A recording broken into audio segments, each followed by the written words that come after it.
Chapter 1088. Deacon Jean said, Junicia, I heard from Bai Yuqiao that you spent a few years to tame the white tigers. Hehe, I only used 3 days to tame the 6 white tigers. I am the descendant of the Black Clan. When Deacon Jean said this, everyone looked at him suspiciously. Could it be that this guy already knew his identity? Junicia stared at Deacon Jean with wide eyes. He was unwilling and unconvinced. Even the descendant of the Black Clan might not be able to tame the white tigers. Who could be sure about talent? How could Deacon Jean deny him based on this? Who knew that Deacon Jean would say, the descendant of the Black Clan has always lived in seclusion in the Winter Crow clan and has never set foot in Northern Li? Junicia, I don't know who you are either. But let me tell you, there is absolutely no trash like you in the descendant of the Black Clan. At best, you are just an ordinary clansman of the Black Clan. When these words came out, Junicia seemed to have suffered a great blow. He stared blankly at Deacon Jean, blood flowing from the corner of his mouth. Not long after, his head slowly fell to the ground. He slowly died just like that, with his eyes wide open. He must have never thought that he would end up like this. No one present was surprised by Junicia's death. Because since they had come to save him, it was destined that either Junicia would die or they would die. Everyone was curious about what Deacon Jean had just said. Just who are you? Long Fei asked coldly. I'm just a slave. Han Yunshi, give me back my indenture contract. Deacon Jean said snappily. His attitude seemed to dislike this group of people very much. In fact, he was usually like this. Cold to everyone without much patience. Who are you in the Black Clan? Han Yunshi questioned. I said I'm just a slave. Didn't you already investigate my identity long ago? Deacon Jean said again. Then why did you just say? Mu Ling couldn't help but speak up. Deacon Jean looked at Junicia, who had died with his eyes wide open, and replied coldly, Revenge on purpose. When these words came out, everyone looked at Deacon Jean in a new light. They felt that this guy was sinister and cruel. But Gu Qishao only laughed out loud. Satisfying. I like it. As Gu Qishao saw it, if Manager Jean hadn't said those words on purpose, Junicia would have died too easily. Of course, while he was praising Manager Jean, a hint of wariness flashed past his eyes. What did such a sinister, cruel, and vengeful fellow do to his little lass? Other than being casual with him, his little lass wasn't a casual girl. At this moment, Gu Beiwei interrupted everyone and said, Princess, take a look at Ning Cheng first. Everyone's wounds need to be treated quickly. Han Yunshi then remembered that Ning Cheng had been poisoned. She hurriedly asked Gu Beiwei to put Ning Cheng down and lay him flat. She didn't care about her own wounds. She squatted by the side and activated the detoxification system to conduct a closer inspection. At such a close distance, the detoxification system's efficiency greatly increased. After a while, Han Yunshi exclaimed, Quick, search Junicia's clothes and find the antidote. Hurry. Everyone didn't know what was going on. Could it be that Han Yunshi couldn't make the antidote for Junicia's poison? Didn't she usually make the antidote very quickly? Although everyone understood, they still hurriedly helped to search. Long Fei Yi quickly found a small bottle of pills in Junicia's torn clothes and handed it to Han Yunshi. Han Yunshi poured out all the pills and quickly chose one. Long Fei Yi immediately came over to help. He pinched Ning Cheng's chin and forced Ning Cheng to open his mouth. Han Yunshi hurriedly stuffed the pill into his mouth. Ning Cheng was only unconscious, but he still had basic swallowing instincts. He swallowed the pill as soon as it reached his throat. At this moment, Han Yunshi heaved a sigh of relief. What's going on? Long Fei Yi asked. Han Yunshi sighed softly and asked, Mu Ling, how did Ning Cheng get poisoned? Why didn't you mention this in your letters? Mu Ling was very surprised. Sister, didn't Ning Cheng tell you? Ning Cheng had written a letter to Long Fei Yi, explaining the situation between him and Jun Yixia very clearly. She, Ning Jing, and Bai Yuqiao had always thought that Han Yunshi knew about Ning Cheng's poisoning. He didn't. Han Yunshi was very sure. This is a big misunderstanding. Mu Ling murmured. Han Yunshi's brows furrowed even tighter.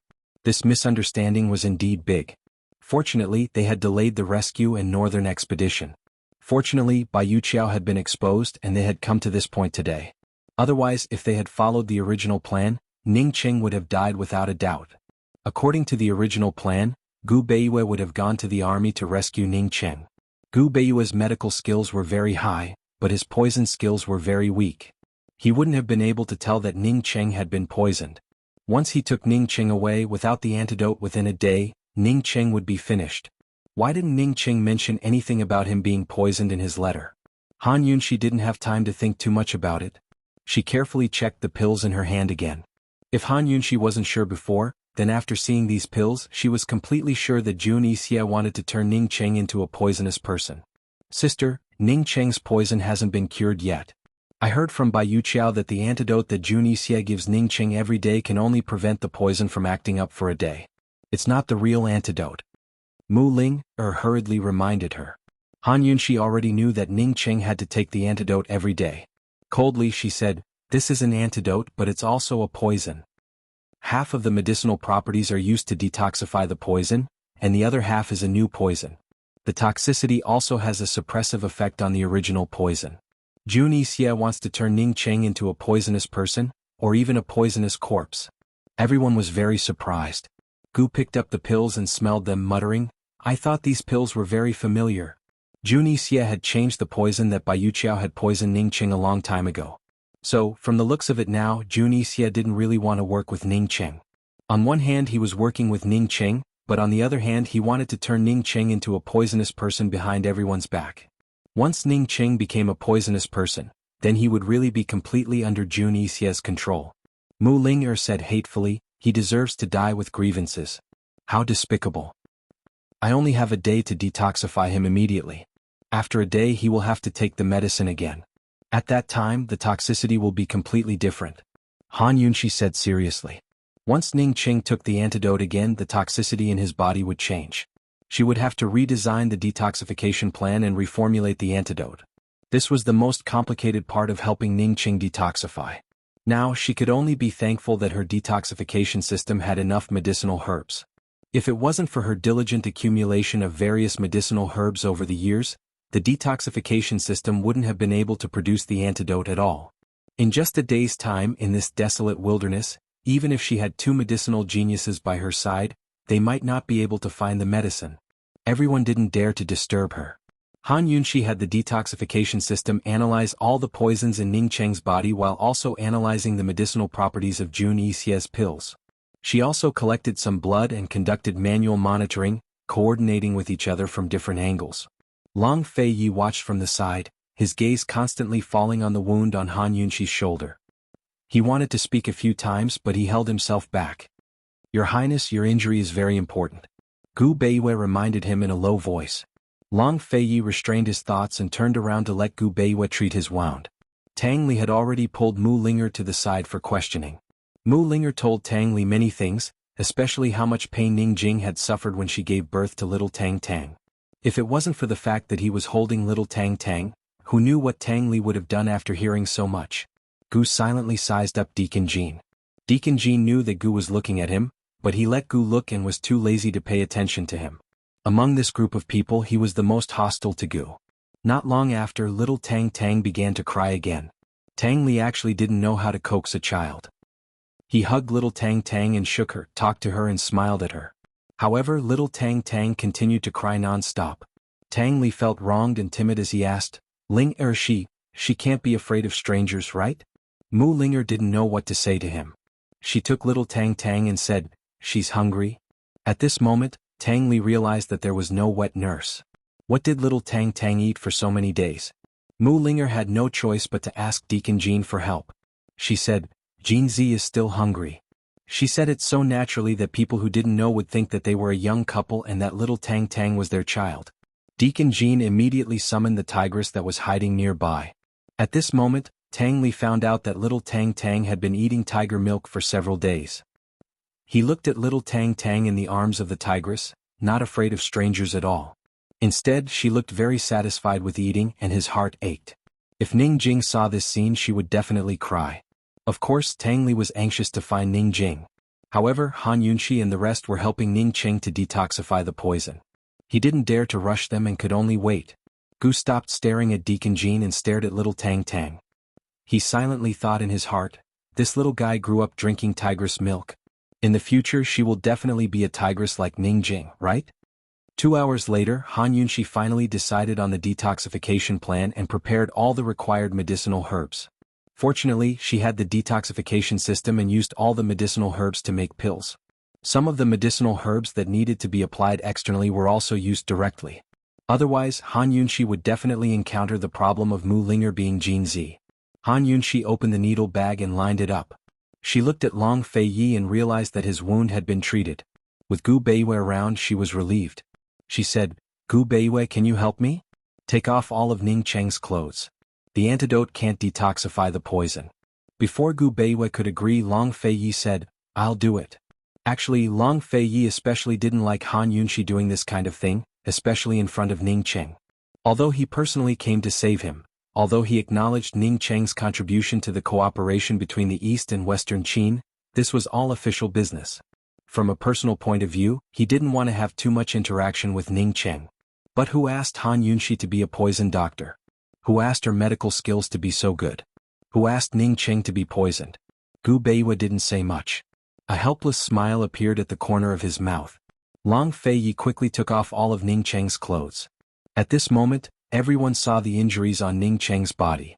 There were new and old injuries: knife wounds, gunshot wounds, sword wounds, and whip wounds. Some were from the past and some were from Junixia. Han Yunxi didn't pay much attention to these injuries. She needed to hurry up and detoxify the poison. Not being affected by anything was her basic professionalism. However, she was soon distracted because she realized. Chapter 1089. What distracted Han Yunxi was none other than Ning Cheng's hand. If she hadn't held Ning Cheng's hand like this today, Han Yunxi wouldn't have thought that there would be something wrong with Ning Cheng's hand. She was very uneasy and didn't dare to make any wild guesses. She couldn't help but stop and say, "Gu Beiwei, come over and take a look. What's wrong with Ning Cheng's hand?" "And? What's wrong?" Gu Beiwei asked curiously. Most of Ning Cheng's injuries were on his body and not his limbs. There were more old injuries than new ones. Other than the wound on his shoulder caused by Jun Yixia's dagger, most of them were whip wounds. In the explosion just now, Gu Beiwei was injured, but Ning Cheng wasn't injured. It seems like. Han Yunxi didn't know how to explain it. "It's just not right. Take a look." Palm? Gu Beiwei shifted his position and held Ning Cheng's hand.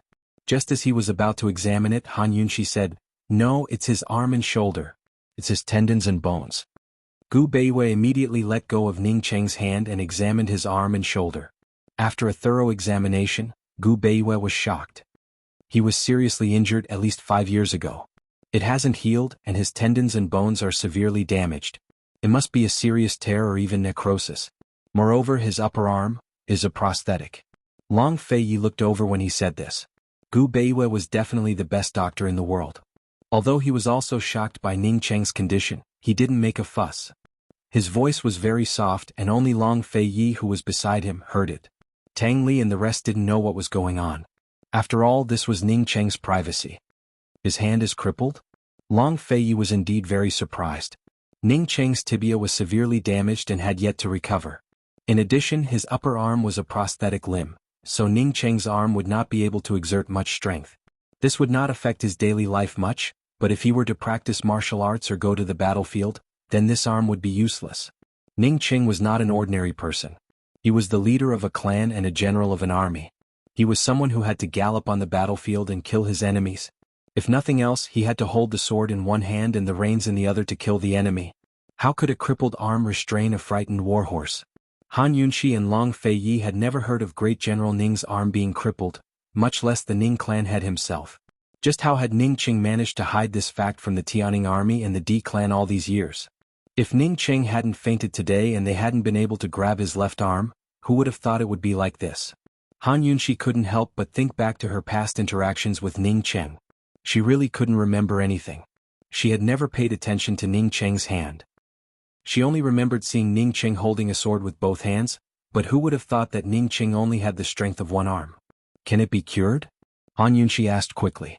Gu Beiwei carefully examined the arm again before he said helplessly, "Princess, it's too late.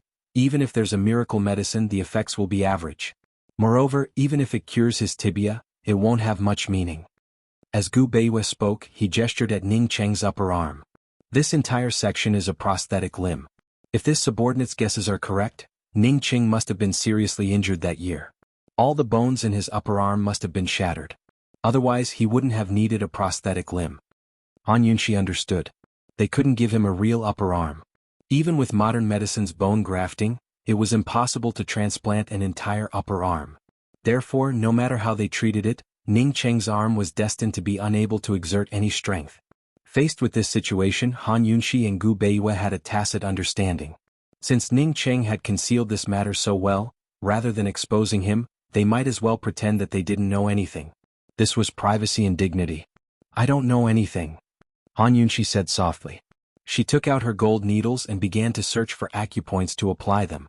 When Han Yunxi said this, Long Feiyi naturally understood. Gu Beiyue put down Ning Cheng's hand and checked his other hand without any extra curiosity. Gu Beiyue didn't hold Ning Cheng's left palm. Otherwise, he would have discovered that Ning Cheng's left palm was also crippled. Hidden in this palm was a small gold needle, hiding Ning Cheng's softest and most unbridled heart. Han Yunxi restrained her thoughts and focused on searching for acupoints. She carefully applied the needles. Long Feiyi was at the side as an assistant, waiting for orders at any time. Thinking back, it had always been Gu Beiyue's job to be Han Yunxi's assistant. Who would have thought that one day it would be taken away by Long Feiyi? Seeing that Han Yunxi's movements weren't big, Gu Beiyue silently squatted down beside her and carefully began to treat her wound. As soon as he touched Han Yunxi's shoulder, Han Yunxi looked over. "Princess, don't worry. This subordinate won't affect you." He smiled slightly. This scene was so familiar. That year, Han Yunxi was whipped by General Mu at General Mu's residence. Later, when she was injured and treated Mu Qingwu's poison with acupuncture, Gu Beiyue was also at her side.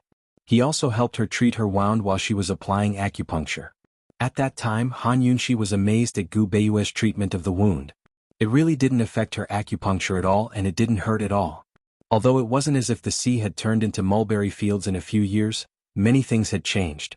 Gu Beiyue was no longer the Dr. Gu of that year. However, Han Yunxi found that his smile at this moment was so similar to that year. It hadn't changed at all. Han Yunxi smiled as well before returning her attention to her needles. Gu Beiyue's lips curled into a faint smile.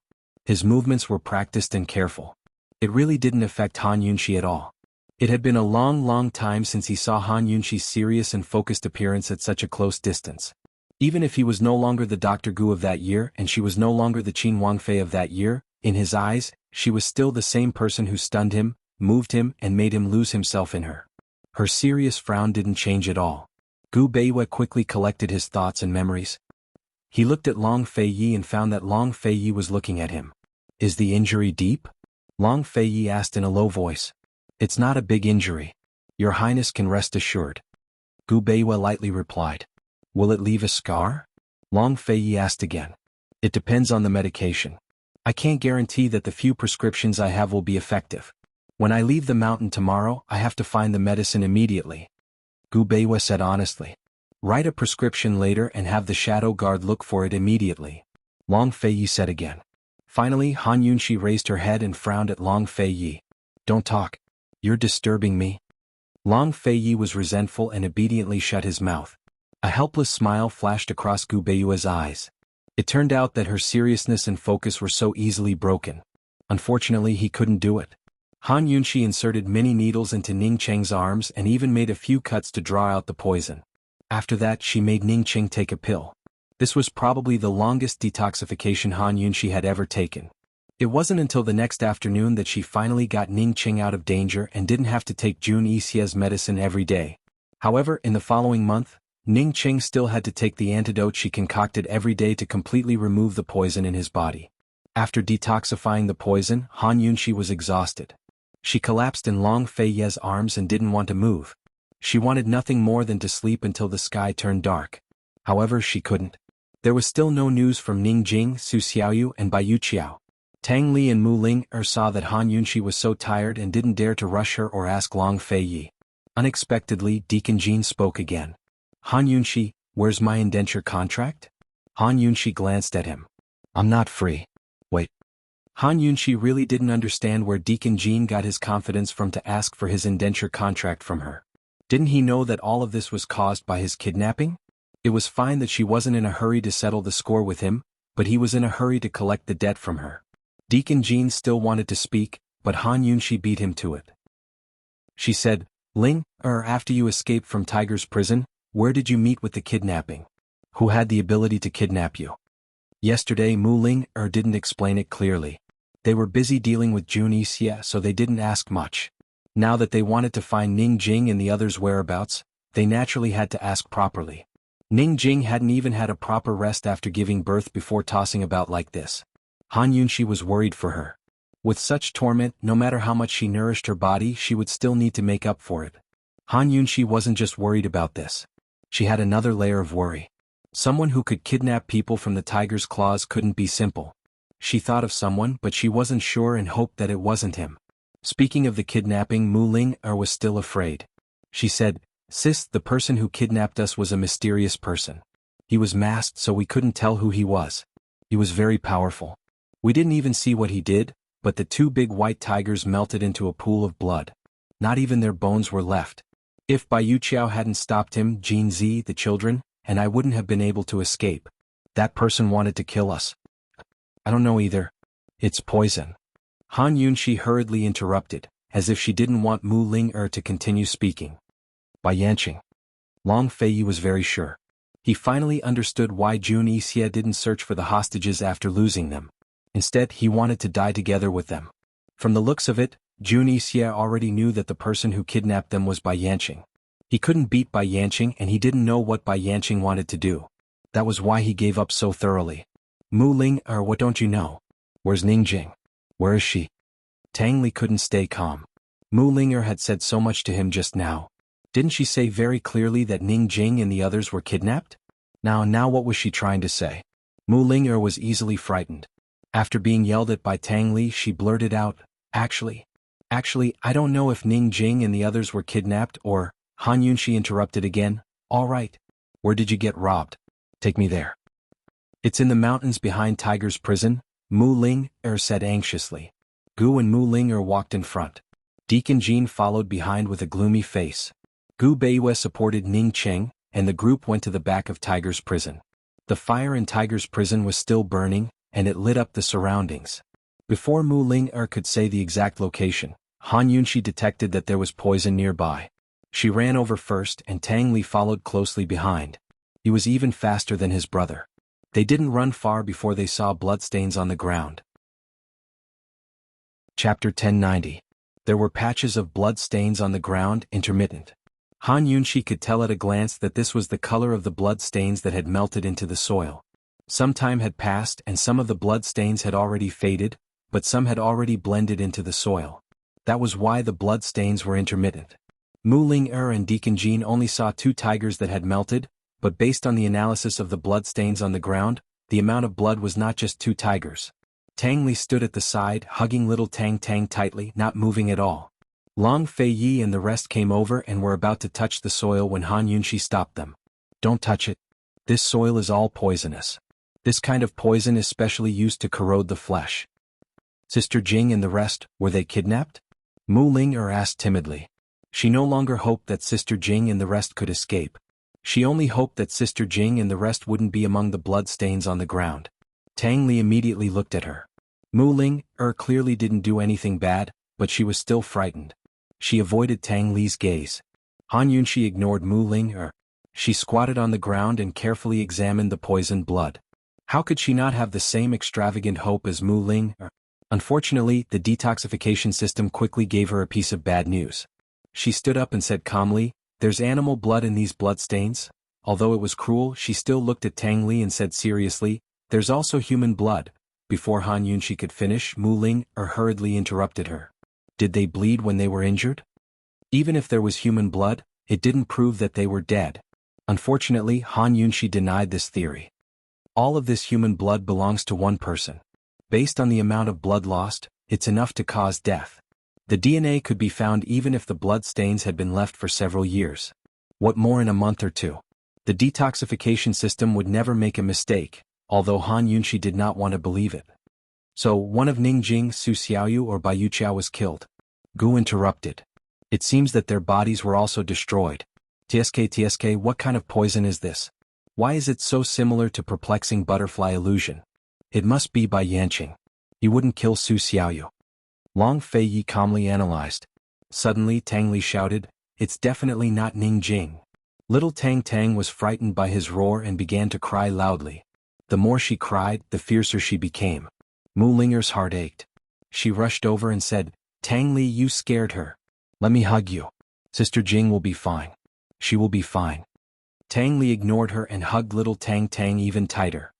He looked at Han Yunxi, annoyed and helpless.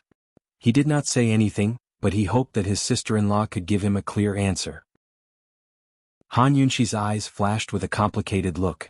She did not know how to comfort him. Long Fei Yi analyzed seriously, Ning Jing has value as a hostage. Bai Yuqiao on the other hand has no value at all to Bai Yanqing. After he said that, Tang Li shouted again, "Brother, I believe you.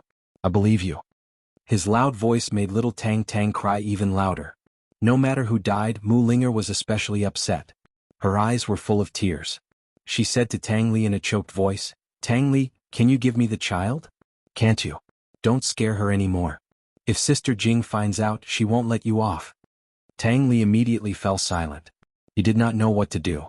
Mu Linger snatched little Tang Tang back, hugged her tightly and kissed her little face. Little Tang Tang was saved by the few of them. Looking at the bloodstains on the ground, she could only feel some comfort by hugging little Tang Tang. Strangely enough, little Tang Tang stopped crying once she was in Mu Linger's arms. Tang Li looked on helplessly. He wanted to take his daughter back, but he could not open his mouth. Bai Yanqing took the hostages a long time ago, but he hasn't done anything yet. What is he trying to do? Han Yunxi really did not understand. With the addition of Tianshan Kenzo's third venerable lord, Bai Yanqing had 3 hostages in his hands. Tang Li punched a tree nearby and shouted at the mountain, "Bai Yanqing, come out. Give Ning Jing back to me. Bai Yanqing, come out if you have the guts." The echoes reverberated in the mountain forest. Other than that, there was no other response. They were in the open while Bai Yanqing was in the dark. Long Fei Yi and Han Yunxi were not familiar with this feeling. They felt like they were prey being watched.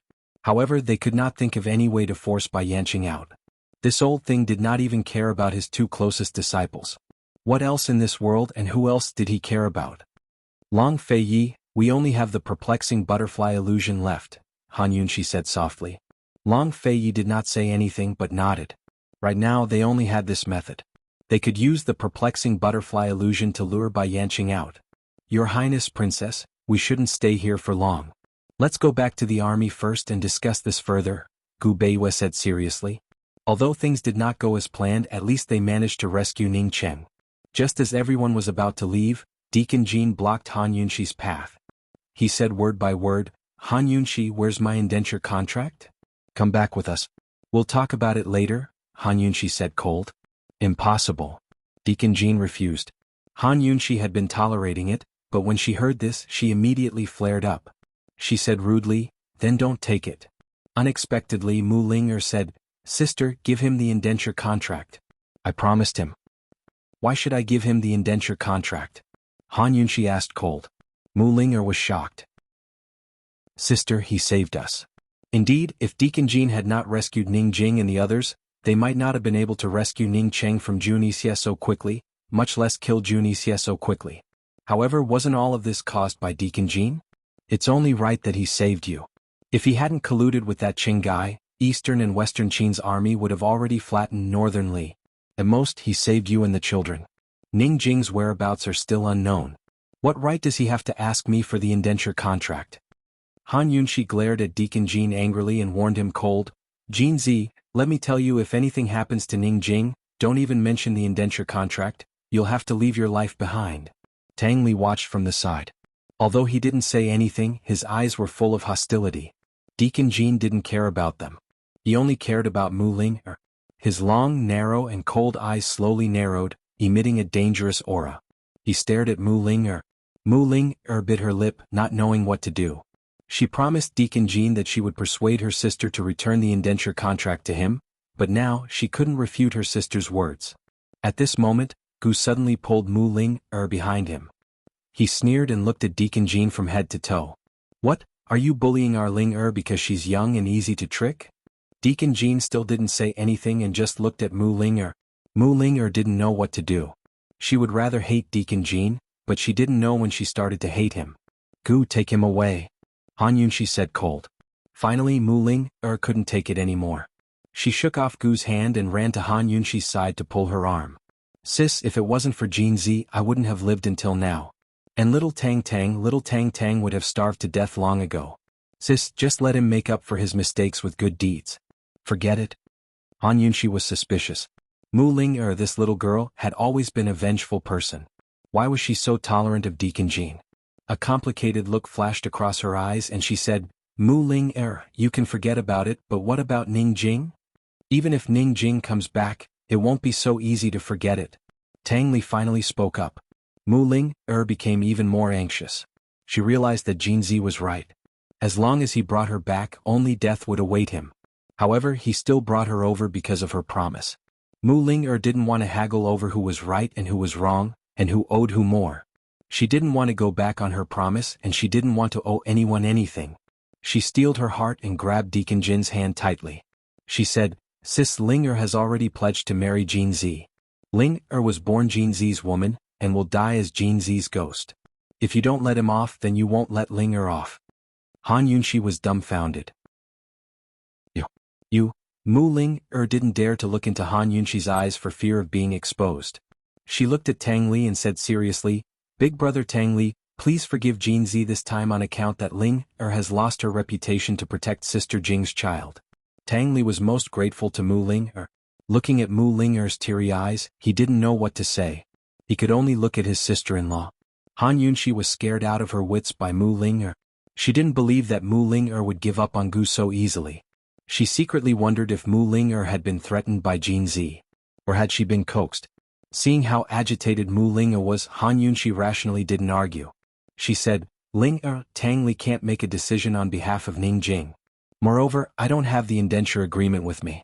Also, what's the big deal about a private pledge? You're a daughter of the Mu family, my sister. How can I marry you so casually? Go back to the three-way black market and wait. Ling will come with us. I'll consider this matter. Han Yunxi was stalling for time. It was also a test. She was testing Deacon Jin's sincerity and whether he would reject her. It was easy for Deacon Jin to summon tiger beasts to deal with them in the wilderness, but it would be difficult to escape once they reached the three-way black market. Alright. If I marry her, I'll get everything I need. I'll wait. Deacon Jin actually agreed. He added, I believe that the princess of Western Qin will keep her word and won't go back on it. Of course. Han Yunxi agreed readily. She thought that if she didn't go back on her word, Mu Ling could go back on her word and not marry him. On the way to the army, she had to properly ask Mu Ling what was going on. Gu didn't make a sound. He rubbed his chin deep in thought. Mu Ling's gaze had already drifted towards him a few times. Deacon Jin also glanced at him a few times, but he didn't make a sound. Ling's heart, liver, spleen, lungs and kidneys were all about to shatter. In a fit of pique she said, Sis, don't let Jin Zi go back to the three-way black market. Let him come with us. Ling doesn't want to be separated from him. Whether or not Deacon Jin was a direct descendant of the Black Clan needed to be investigated. Now that Ning Cheng's subordinates had yet to be eliminated, bringing Deacon Jin with them was much safer than letting him return to the three-way black market. Han Yunxi looked at Deacon Jin. Deacon Jin actually said, Mu Ling can do whatever she wants. Chapter 1091. Although it was already night time, Han Yunxi's group did not stay for long and immediately left Tiger's prison. The trip to Tiger's prison saved them more time than they expected. At this time, the Ning army was still attacking the three-way pass. As soon as they left the mountain, Long Feiyi received news that the breakthrough was going smoothly. Deputy General Xue estimated that they could take the three-way pass within 5 days. 30,000 steel cavalry were already waiting at the three-way battlefield. As long as the news of Jun Yixie's death spread, the three-way pass would collapse on its own and the southern part of northern Li would be thrown into chaos. Long Feiyi had already taken Jun Yixie's token and ordered the Shadow Guard to deliver it to Deputy General Xue. This was undoubtedly great news for the North Expedition Army. Han Yunxi's group was heading south and could meet up with Deputy General Xue's group. After saving Ning Cheng, Han Yunxi would not have to worry about the cooperation between Eastern and Western Qin. Even if there were any conflicts, they would be left to Long Feiyi and Ning Cheng to discuss. Han Yunxi was happy and relaxed. After leaving the mountain, the group headed south. They did not know that the person they were looking for, Bai Yanqing, was actually in the mountain. After they left Tiger's prison, Bai Yanqing arrived. Beside him was a black-clothed servant, Hao San. Hao San knew that Jun Yixie had buried gunpowder in Tiger's prison. He also knew that Jun Yixie was determined to perish together with Han Yunxi's group. Therefore he had already escaped from Tiger's prison. Jun Isie's subordinates either died or fled. All that was left of Tiger's prison was a sea of fire. Jun Isie's corpse was in front of this sea of fire. Bai Yanqing walked over and looked down at Jun Isie. He said indifferently, "After all, he is old man's disciple." "Master, what is the background of that Deacon Jean?" Hao San asked. "He's definitely not a direct descendant of the Black Clan." Bai Yanqing was very certain. The Black Clan had the beast-taming technique, which didn't exclude the possibility that other clans on this continent also had this kind of talent and skill. Bai Yanqing did not know where Deacon Jean came from, but he was very sure that Jun Isie was a direct descendant of the Black Clan. Ever since the war in the Great Qin Empire, the Feng Clan and the Black Clan had been on good terms. Jun Isie's father was his best friend, so there was no mistake about it. Hao San frowned as he looked at Jun Isie, who had died with his eyes wide open. He sneered, "This Jin Zi is really vicious." Bai Yanqing didn't say much. He took out a bottle of poison and slowly poured it on Jun Isie's body. Soon Jun Isie melted into a pool of blood. Not even his bones were left, as if he had never existed in this world. Hao San looked at his master's expressionless face and couldn't help but feel fear. Jun Isie could be considered his master's half-son, but his master really didn't have any feelings for him. "Master, from the looks of it, they shouldn't have gotten the Ganjiang sword yet," Hao San said again. Before he escaped from Tiger's prison, he paid special attention and didn't see any treasured swords in Long Fei Yi and Han Yunxi's hands. Bai Yanqing looked at the raging fire. His pale face was especially clear under the light of the fire. He smiled kindly and said, "Whether or not they have it, the old man won't give them any more time. Hao San, go and tell that great general that the Three Roads Pass is about to be broken. It's time to move." "Yes." Hao San was overjoyed and immediately left. What Bai Yanqing wanted to do and who the great general was, this secret would be revealed soon. Danger was approaching Han Yunxi and the others, but it was a pity that they couldn't guard against it. When they reached the county town, Han Yunxi and the others changed into the carriage. Tang Li brought little Tang Tang back to the Tang sect first. He naturally had to come back, but he had to settle little Tang Tang down first. How could such a young child run around with everyone like this? Han Yunxi and Long Fei Yi naturally rode in the same carriage. Other than Gu, no one present dared to disturb them. Gu dared, but he didn't have the ability to do so. Gu Beiwei and Ning Cheng were in the same carriage. Gu Beiwei was responsible for looking after Ning Cheng. Deacon Jean and Mu Linger were in the same carriage. The group disguised themselves as a caravan and set off from Qinhe City towards the southeast. That night, everyone was exhausted and nestled in their carriages to rest. Han Yunxi was in a daze when she suddenly woke up. She once again sensed that Lil Thing was cultivating. In the past, the feeling was always very vague, but recently the feeling was becoming more and more obvious. She knew that she was very, very close to the third level of the poison storage space. She just needed an opportunity to break through. After being separated for so long, Lil Thing must be very lonely. Han Yunxi thought of Lil Thing's big innocent eyes and felt sad. She didn't know when she would see Lil Thing again. This time, when they went to the army and handed over the military affairs, sent Ning Qing back to the D clan, they had to lure Bai Yanqing out no matter what. Even if they couldn't kill Bai Yanqing with their current strength, it was still possible to trap Bai Yanqing. If Mosie's sword could be cultivated earlier, they would be more confident. When she thought of these things, Han Yunxi could no longer sleep. She nestled in Long Fei Ye's arms and didn't dare to move for fear of waking him up. Sometimes she even suspected that he wasn't sleeping soundly. Otherwise, how could he know every time she moved? When she couldn't sleep, Han Yunxi began to let her imagination run wild. Suddenly, she remembered something. He had always hated silly women. Deacon Jean seemed to want to say something, but in the end, he sighed softly and closed his eyes again. At this moment, Gu suddenly came over. He said loudly through the curtain, "Girl, come over here for a moment." Mu Ling immediately came back to her senses and turned around without thinking. "Okay." Deacon Jean didn't open his eyes until she got off the carriage. However, he quickly closed them again and sat motionless. After Mu Ling got off the carriage, she followed Gu into their carriage. Ning Cheng was still unconscious, but Gu Beiwei wasn't really asleep. He was taking a nap at the side, afraid that Ning Cheng would suddenly wake up in the middle of the night. When he saw Mu Ling coming over, he glanced at her, nodded, and closed his eyes again. Mu Ling sat opposite Gu. Looking at her favorite face, which had haunted her the most, her heart, which had been aching for the whole night, finally stopped hurting. Tell me, how did this Jean guy trick you? Gu spoke in the tone of a parent. Mu Ling thought for a long time and decided to go all out and test him. She said, he didn't trick me. I did it willingly. I like him. I like him a lot. Gu raised his eyebrows and looked at her, not saying anything for a long time. Mu Ling waited. Although she looked calm, her heart was in a mess and her heartbeat was racing. After a while, Gu asked again, when did you like him? What do you like about him?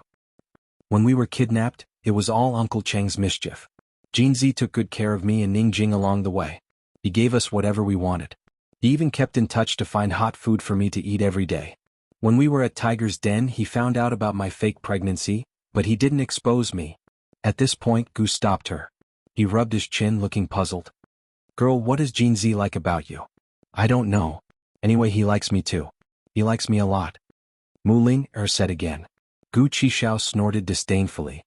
Little lass, do you really believe that just because someone treats you a little better? If he doesn't hook up with you, how can he fight with your sister? How can he get the indenture agreement? Gu leaned over and pinched Mu Linger's nose. He smiled dotingly. Silly girl, why didn't Chi brother realize that you were so stupid in the past? Mu Linger wanted to smile at Chi brother like before, but she didn't this time. She said seriously, Chi brother Linger is serious. Ling really wants to marry him. If Jinzi didn't use me, he could have run away. Is the indenture agreement more important than his life? He knew that he might lose his life if he came to find you, but he still brought me here. Mu Ling steeled her heart and said, Chi brother, help me persuade my sister. Gu stepped back and asked with interest, little girl, so, you don't want Chi brother anymore? At this moment, Mu Linger's heart almost stopped. Unfortunately. Chapter 1092. Gu's words brightened Mu Linger's gloomy world. However, Gu's words made her feel hopeless. Gu chuckled and said, Hey, my silly girl has finally grown up. She's not clingy to Chi brother anymore. He was smiling so happily.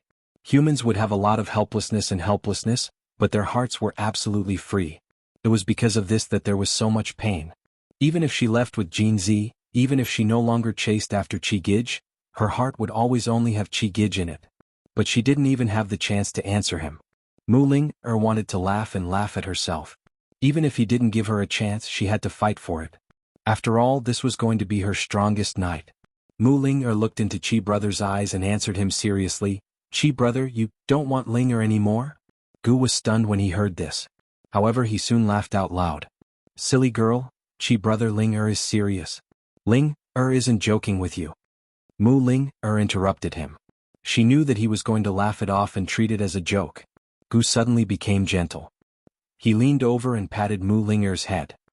He said seriously, silly girl, how could Chi brother not want you? No matter who you marry, you'll always be Chi brother's silly girl.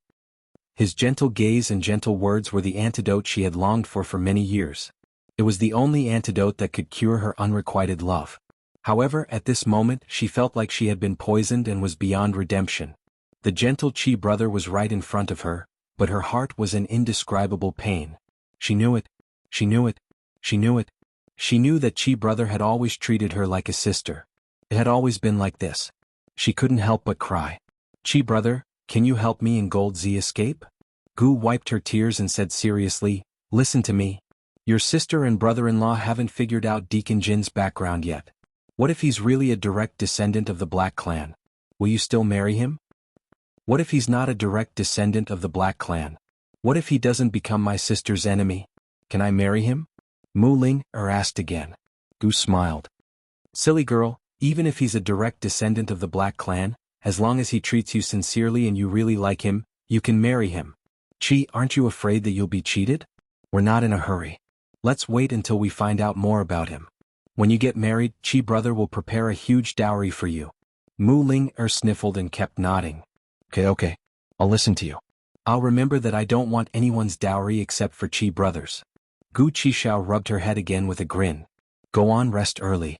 There was nothing more to say, but Mu Ling couldn't bear to leave. But Chi brother had already asked the coachman to stop, so she could only get off. Once Mu Ling left, Gu heaved a sigh of relief. He turned to look at Gu Beiyue, thinking that Gu Beiyue would say something. Who knew that Gu Beiyue's eyes were still closed, as if he was really asleep. Gu sat for a while and couldn't help but lean over to Gu Beiyue. He whispered, That girl has been pestering me for many years. Gu Beiwa didn't say anything. Gu stretched lazily and said, I'm finally free. Gu Beiwa still didn't say anything. Gu raised his arm and hooked it around Gu Beiwa's shoulder. He chuckled. Seventh Master is in a good mood today. I'll keep watch for you. Go to sleep. Gu Beiwa opened his eyes and said indifferently, Seventh young master, I think Miss Ling was testing you on purpose. What are you so happy about?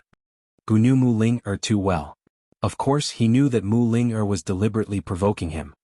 He replied, if she didn't test me on purpose, how would I have the chance to make things clear to her? Now that I've paid her back, I'm free of debt. Gu Beiwa wasn't in the mood to meddle, but since Gu had spoken, he spoke out of turn. Miss Ling was probably threatened by Jin Zi, right? Although Mu Ling was simple, she wasn't stupid. She wouldn't be deceived. It was very likely that she was threatened, so even though everyone was present, she didn't tell the truth. However, Gu Beiwa couldn't figure out why Mu Ling would be threatened by Jin Zi. She has her sister. Gu chuckled and said, she also has a brother-in-law. We don't have to worry about her. Gu Beiwa raised his eyebrows and glanced at Gu. He seemed to want to say something, but in the end he just smiled and didn't say anything. Gu was heartless. Although he was cruel, he was straightforward and wouldn't harm someone for a lifetime. In terms of being carefree and straightforward, Gu might not be as good as Gu Beiwa. Gu Beiwa didn't discuss this issue anymore. He removed the hand on his shoulder and said indifferently, if you can't sleep, go keep watch. After all, we're in northernly territory. As soon as Gu Qishao set out, he looked back and forth. He was about to head for the front of the carriage when he saw Mu Ling sobbing outside. He immediately retreated and pretended that he didn't see anything. He ran to the back of the convoy and mingled with the shadow guard. Deep in the night, the carriage sped along. Deacon Jean waited and waited. He couldn't bear it anymore, but he still sat in the carriage and didn't move. He promised to give her a year's time. How could he not even wait for one night? He closed his eyes and continued to sit quietly.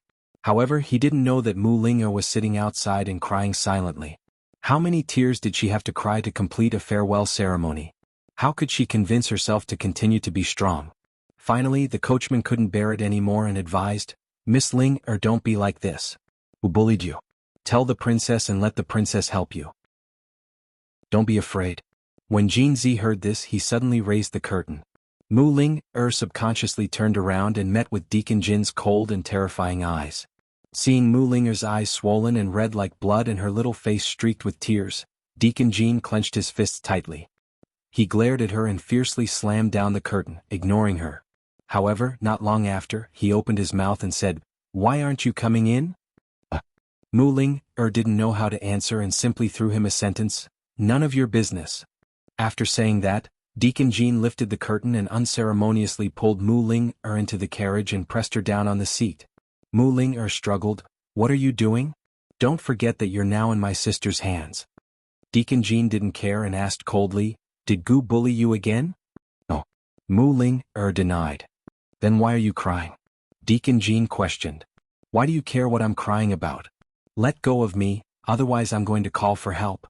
Mu Ling was very unyielding. Deacon Jean stared at her for a moment and released her. But just as Mu Ling was about to get up, he suddenly pressed her down on the seat and kissed her lips. This kiss was filled with his anger and domineering. After barging in so rudely, he didn't give her any room to resist and entangled her little tongue. Mu Ling wanted to bite him but couldn't. She shook her head vigorously, but Deacon Jean held her head with both hands and restrained her. Mu Ling could only hit him viciously and even scratch him. Finally, Deacon Jean released her and leaned his forehead against hers, panting heavily. She pushed him away and slapped him viciously, leaving a red palm print on his face. Miss Ling, are you all right? What happened to you? The coachman's voice was heard. Mu Ling sat dejectedly at the side and said indifferently, I'm fine. I was just playing around. When she said this, Deacon Jean laughed and shook his head helplessly. He said in a low voice, Mu Ling, you can tell the truth. You don't have to be controlled by me. Mu Ling didn't answer him. After a while, Deacon Jean asked again, Mu Ling, can I interpret it as, you can't bear to part with me? No. Mu Ling immediately retorted. Then why is that? Deacon Jean asked. We only had a verbal agreement. You can go back on your word. Mu Ling looked at him and retorted, You knew that I had the chance to go back on my word. Why did you agree to it in the first place? Deacon Jean smoothed his fine bangs with both hands, revealing his handsome face. He chuckled self-deprecatingly and said indifferently, because my fucking brain is damaged. Mu Ling obviously knew what he meant. Looking at him, her heart felt unbearable and she didn't know what to say. Deacon Jean asked coldly, what about you? Is your brain damaged too? Jeanzi, you're a good person. I can't harm you, Mu Ling said seriously. Her sister was already very wary of Jeanzi. If she told the truth, would her sister let Jeanzi go? She didn't know him at all, but she could see and feel that he longed for freedom and his home. When he talked about the scenery of the Winter Crow Prairie, the yearning expression on his face couldn't lie. Jeanzi, I promised you that I would get the indenture agreement, so I will definitely get it for you. I don't like you. Don't make things difficult for me, okay? Mu Ling asked. Deacon Jean sneered.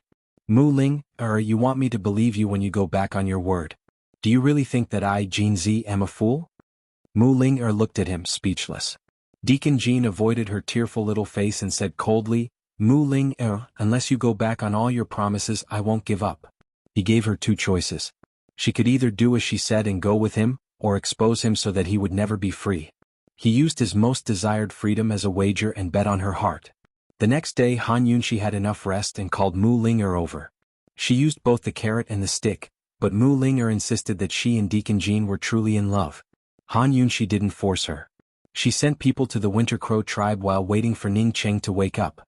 Deacon Jean was bought by the D clan. If there were any clues to his past, it should be in Ning Cheng's hands.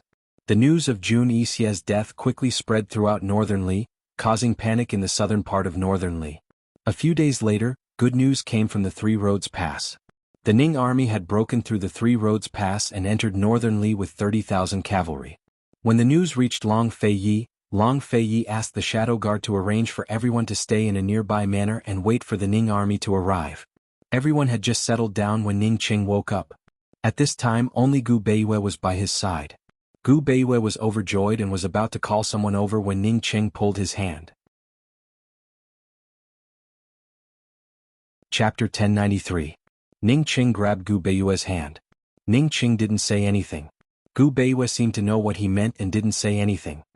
He just looked at him quietly with a slight smile. Seeing him smile, Ning Cheng also smiled. Haha, Gu Beiwei. He had known about the Shadow Clan since he could remember. He had seen this guy a few years ago when the D clan and the Nether clan had cooperated. How could he have known that the hostage the Nether clan had given him was the descendant of the Shadow clan that he had been searching for so many years? Now he knew that it was Gu Beiwei who had saved him from the explosion. If it wasn't for Gu Beiwei's shadow technique, no one in this world would have been able to save him. Gu Beiwei. So it was you. Ah. Even though his laughter affected his wounds, Ning Cheng still laughed loudly. Gu Beiwei smiled bitterly. If he had known that the D clan was so loyal, how could there have been so many misunderstandings? Ning Cheng smiled and was about to get off the bed when Gu Beiwei hurriedly stopped him. Patriarch Ning, you're injured. You shouldn't get off the bed for the next few days. Ning Cheng became serious and insisted on getting off the bed. Gu Beiwei thought that Ning Cheng wanted to see the princess, so he couldn't stop him. He could only help him. No. Ning Cheng didn't let him help him. He stubbornly sat up on his own. He didn't help him, but stood up straight as soon as his legs touched the ground. He was clearly a merchant, but he looked like a soldier. He cupped his fists and bowed to Gu Beiwei. Gu Beiwei was very surprised and hurriedly came over to help him. Patriarch Ning, what are you doing? Back then on the West Chu battlefield, I had eyes but failed to recognize you. Ning Cheng represents the entire D clan to apologize to Patriarch Gu. Ning Cheng was serious and magnanimous. Gu Beiwei smiled helplessly. Since we don't know each other, why are you being so courteous? It's all a misunderstanding. I've also misunderstood Patriarch Ning. Gu Beiwei released him and took a step back. He also clasped his hands and bowed seriously. The two of them looked at each other and smiled faintly. A gentleman's smile can erase all enmity. They were all upright gentlemen, and they never had any enmity to speak of. What misunderstandings could not be wiped away with a smile? School leader Ning, I'm all alone. I have no family or clan. You can just call me North Moon, Gu Beiwei said indifferently.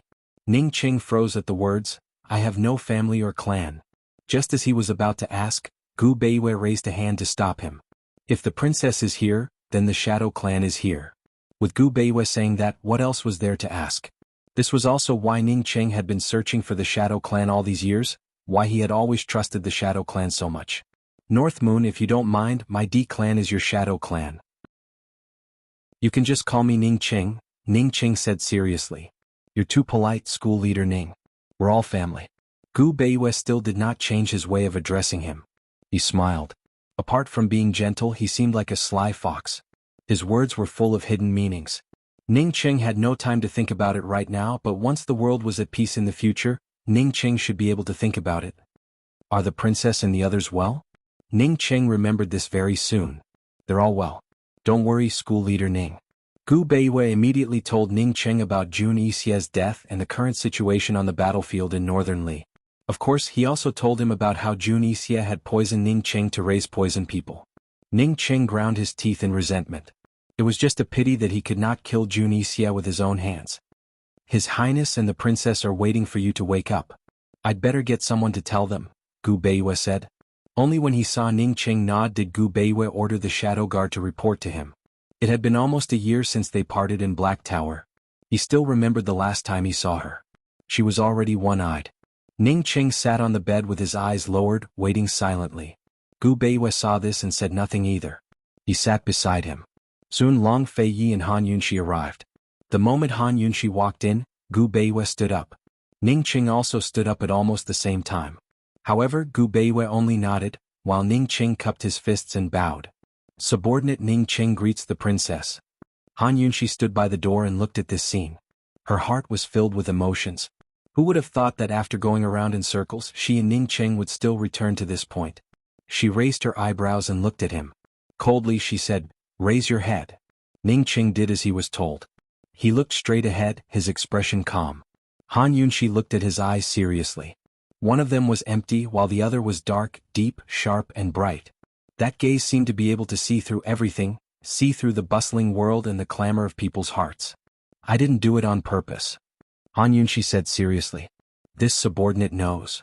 Ning Cheng suddenly knelt down and said respectfully, "Fortunately, I still have one eye to receive punishment. This subordinate has been disrespectful to the princess. Please punish me, princess." He had said long ago that he would remember the crime of being disrespectful back then. There would be a day when he would receive punishment. Han Yunxi also remembered this incident and waited for Ning Cheng to receive punishment. However, she did not expect that he would receive punishment with his other eye. If both eyes were blind, wouldn't he be crippled? She admitted that back then she hated Ning Cheng's rudeness to the core and wished that she could blind his eyes with poison. However, she was still angry in her heart today. However, as the princess of Western Qin and as Ning Cheng's master, she could not bear to so cruelly punish a subordinate who had sacrificed everything for Western Qin. If she wanted to cripple him, why would she have risked her life to save him? As the princess, she had too many ways to punish him severely. However, this matter did not only concern her status as the princess, but also the feelings and face of another man, her husband. Han Yunxi eventually looked at Long Feiyi, only to see that Long Feiyi was expressionless and did not say a word. Han Yunxi understood that this was a place where official business was conducted. Coldly she said, "Ning Cheng, listen up. I'll abolish your D-clan noble title. Do you accept it?" When she said this, Gu Beiyue and Long Feiyi were a little surprised. However, Ning Cheng nodded without hesitation. This subordinate accepts it wholeheartedly. Han Yunxi continued, "If your Ning family army performs a great service during the northern expedition, this princess will grant you the title of king and general." Abolishing the noble title but promising to grant him the title of king and general? Han Yunxi's move was truly brilliant. Perhaps in her eyes, Ning Cheng being blinded in one eye was already punishment enough. She was simply seizing the chance to abolish the D clan's noble title while still winning them over to her side. This was a secret signal to the D, Bai, and Nether clans as well as the rest of the world. In the future there would be no more Eastern and Western Qin, nor the 7 noble families. Cloud Realm continent would only have one imperial clan and one empire. Long Feiyi's lips quirked up into a smile. The woman he'd taken a fancy to wasn't simple at all. This was Western Qin's imperial clan's business, so it had nothing to do with him. As for his personal grudges with Ning Cheng, he'd settle them with Ning Cheng later. Ning Cheng was a smart man. Since the princess had made such a promise, then his D clan would definitely have a place in the empire in the future. Ning Cheng kowed out and kowed out. "Thank you for the princess's favor. Get up." Hurry and recover from your injuries. Without you, the Ning clan's head clan would have been thrown into chaos, Han Yunshi said coldly. Her face was cold, but her heart wasn't cold at all. As soon as Ning Cheng lay back on the bed, she went over to take his pulse and check for traces of poison in his body. Then she asked Gu Beiwa how Ning Cheng's injuries were. You were clearly poisoned, so why didn't you say anything? Did you want to die? Han Yunshi asked. This subordinate thought that Ning Jing had told him? Ning Cheng replied respectfully. His attitude was a carbon copy of Gu Beiyue's. Han Yunshi wasn't used to it, but she wasn't as courteous to Ning Cheng as she was to Gu Beiyue. If Ning Cheng wanted to be so respectful, she would let him be. Han Yunshi would never know that Ning Cheng didn't say that he was poisoned because he was determined to perish together with Jun Yixie. He didn't want her to take the risk to save him. Seeing that Ning Cheng was basically fine, Han Yunshi sat aside. From the beginning to the end, Long Feiyi just stayed by her side and didn't say anything. What's Jin Zi's background? Han Yunshi asked. Ning Cheng saw Jin Zi subduing White Tiger with his own eyes when he was tied up in Tiger's prison. Gu Beiwei also told him about it just now. He was as surprised as everyone else. A slave trafficker sold a slave from East Wu. At that time he was very young and didn't have any identification. Ning Cheng thought for a moment and said, but there's a clue that we can check. What? Han Yunshi was overjoyed. At that time he didn't have anything on him, so he might have been searched. If we can find the traffickers who handled him back then, we might be able to find something, Ning Cheng said. It had to be said that this was a very troublesome matter. Slave trafficking was often not done first but through several hands. After such a long time, it wasn't easy to find all the people who handled the trafficking. Moreover, slave traffickers usually sold several people at the same time. Who knew how many people they had trafficked in more than 10 years? It wasn't easy for them to remember clearly what happened back then. However, this was the only way to find a clue. Han Yunshi immediately ordered the servants to return to Myriad Merchant Hall to collect information and investigate. At the same time, she also reported the news that Ning Cheng had regained consciousness. Ning Cheng was a little hesitant, but he still said, Princess Jin Zi isn't a bad person by nature. I'm afraid he had no choice but to kidnap Ning Jing and the others. Back then, it was this subordinate who promised to sell him into slavery. If Ning Cheng hadn't mentioned it, everyone would have forgotten about this matter. However, now, no matter who was in the wrong first, who was forced into a corner, and no matter who was good or bad, Han Yunshi only had two things to guard against. The first was what exactly happened between Deacon Jean and Mu Ling'er. Why did Mu Ling'er want to marry so decisively? Han Yunshi didn't believe that Mu Ling'er would have a change of heart for Gu. Mu Ling'er had said before that even if she had to chase him for a lifetime, she would still chase him until Chi brother grew old and couldn't run anymore. At that time she would stay by Chi brother's side. If nothing had happened, Mu Ling'er would never go back on her promise to herself. The other was Deacon Jin's background. If Deacon Jin was really a direct descendant of the Black Clan, then if she let him go, even if he didn't control the Black Clan, Jun Yixie's old subordinates who had escaped would still find him. Han Yunshi wouldn't take the risk when facing someone she didn't understand. She wouldn't bet her sister's life on it. Ning Cheng, recuperate well. When the Ning army arrives, you'll be in charge of the Northern Expedition Army. We still have important matters to attend to, Han Yunshi said seriously. Ning Cheng knew that the important matter she was talking about was to save Ning Jing. Ning Cheng then looked at Long Feiyi and said seriously, Princess, Your Highness, don't worry. This subordinate won't let you down. After everything was settled, Ning Cheng had just woken up and needed to rest. Han Yunshi got up to leave, but Long Feiyi still sat there without moving. Chapter 1094. Seeing that Long Feiyi didn't understand, Han Yunshi's eyes flashed with a complicated look. She knew that Long Feiyi wanted her to deal with Ning Cheng in addition to official business. She really didn't know how Long Feiyi would deal with Ning Cheng. She couldn't help but admit that she was a little apprehensive. After all, that was her bottom line, and it was Long Feiyi's bottom line. Usually, Long Feiyi would have the heart to kill her if she revealed her feat, let alone. She was worried that Long Feiyi would really stab Ning Cheng's other eye blind. At this time, Gu Beiwa stood up. Your Highness, Princess, this subordinate still has to prepare some medicinal herbs for use on the road. I'll take my leave first. Gu Beiwa deliberately glanced at Han Yunshi. Only then did Han Yunshi return to her senses. She said lightly, I'll go with you. Let Ling'er that lass help out too. Gu Beiwa seemed to be afraid that Han Yunshi wouldn't leave, so he deliberately gestured for her to leave. Han Yunxi went out with him and personally closed the door for Long Fei Yi and Ning Cheng. "Princess, let's go." Gu Beiwa didn't try to persuade her. That was all he said. However, since Gu Beiwa had spoken, Han Yunxi knew that she could rest assured. Long Fei Yi probably wouldn't commit murder or arson. She and Gu Beiwa walked towards the rear courtyard. "Did you check Ning Cheng's hand again these 2 days? Is there really no way to save it? Could it be that we saw wrongly?" Han Yunxi asked in a low voice. When she saw Ning Cheng's movements just now, it was very natural. She couldn't tell that he had a prosthetic hand at all. Han Yunxi sincerely hoped that she and Gu Beiwa had been mistaken that night. During the spring and autumn warring states period, there was a form of torture known as hang, which involved cutting off the legs of the criminal. At that time, there were many people who were tortured, so there were many people who had lost their legs. At that time, someone invented artificial limbs, and there were even peddlers who specialized in selling artificial limbs. There were also traces of artificial limbs in the historical records of Greece and Rome, as well as in archaeological records. Cloud Realm Continent's medical standards far surpassed the historical imperial court she knew. She believed that this continent had artificial limbs, but Ning Cheng's arm was made of real flesh and blood. She couldn't tell at all. Gu Beiwa shook his head helplessly. "Princess, it can't be wrong. I examined it again in detail. The tendons of Master Ning's arm were alive, but the bones were dead. They were fake bones or artificial limbs. Although the curative effect was not good, the doctor was able to keep the flesh and blood of Master Ning's arm so that it would not wither and die. I am unable to help you." Only then did Han Yunxi give up. "Forget it, forget it."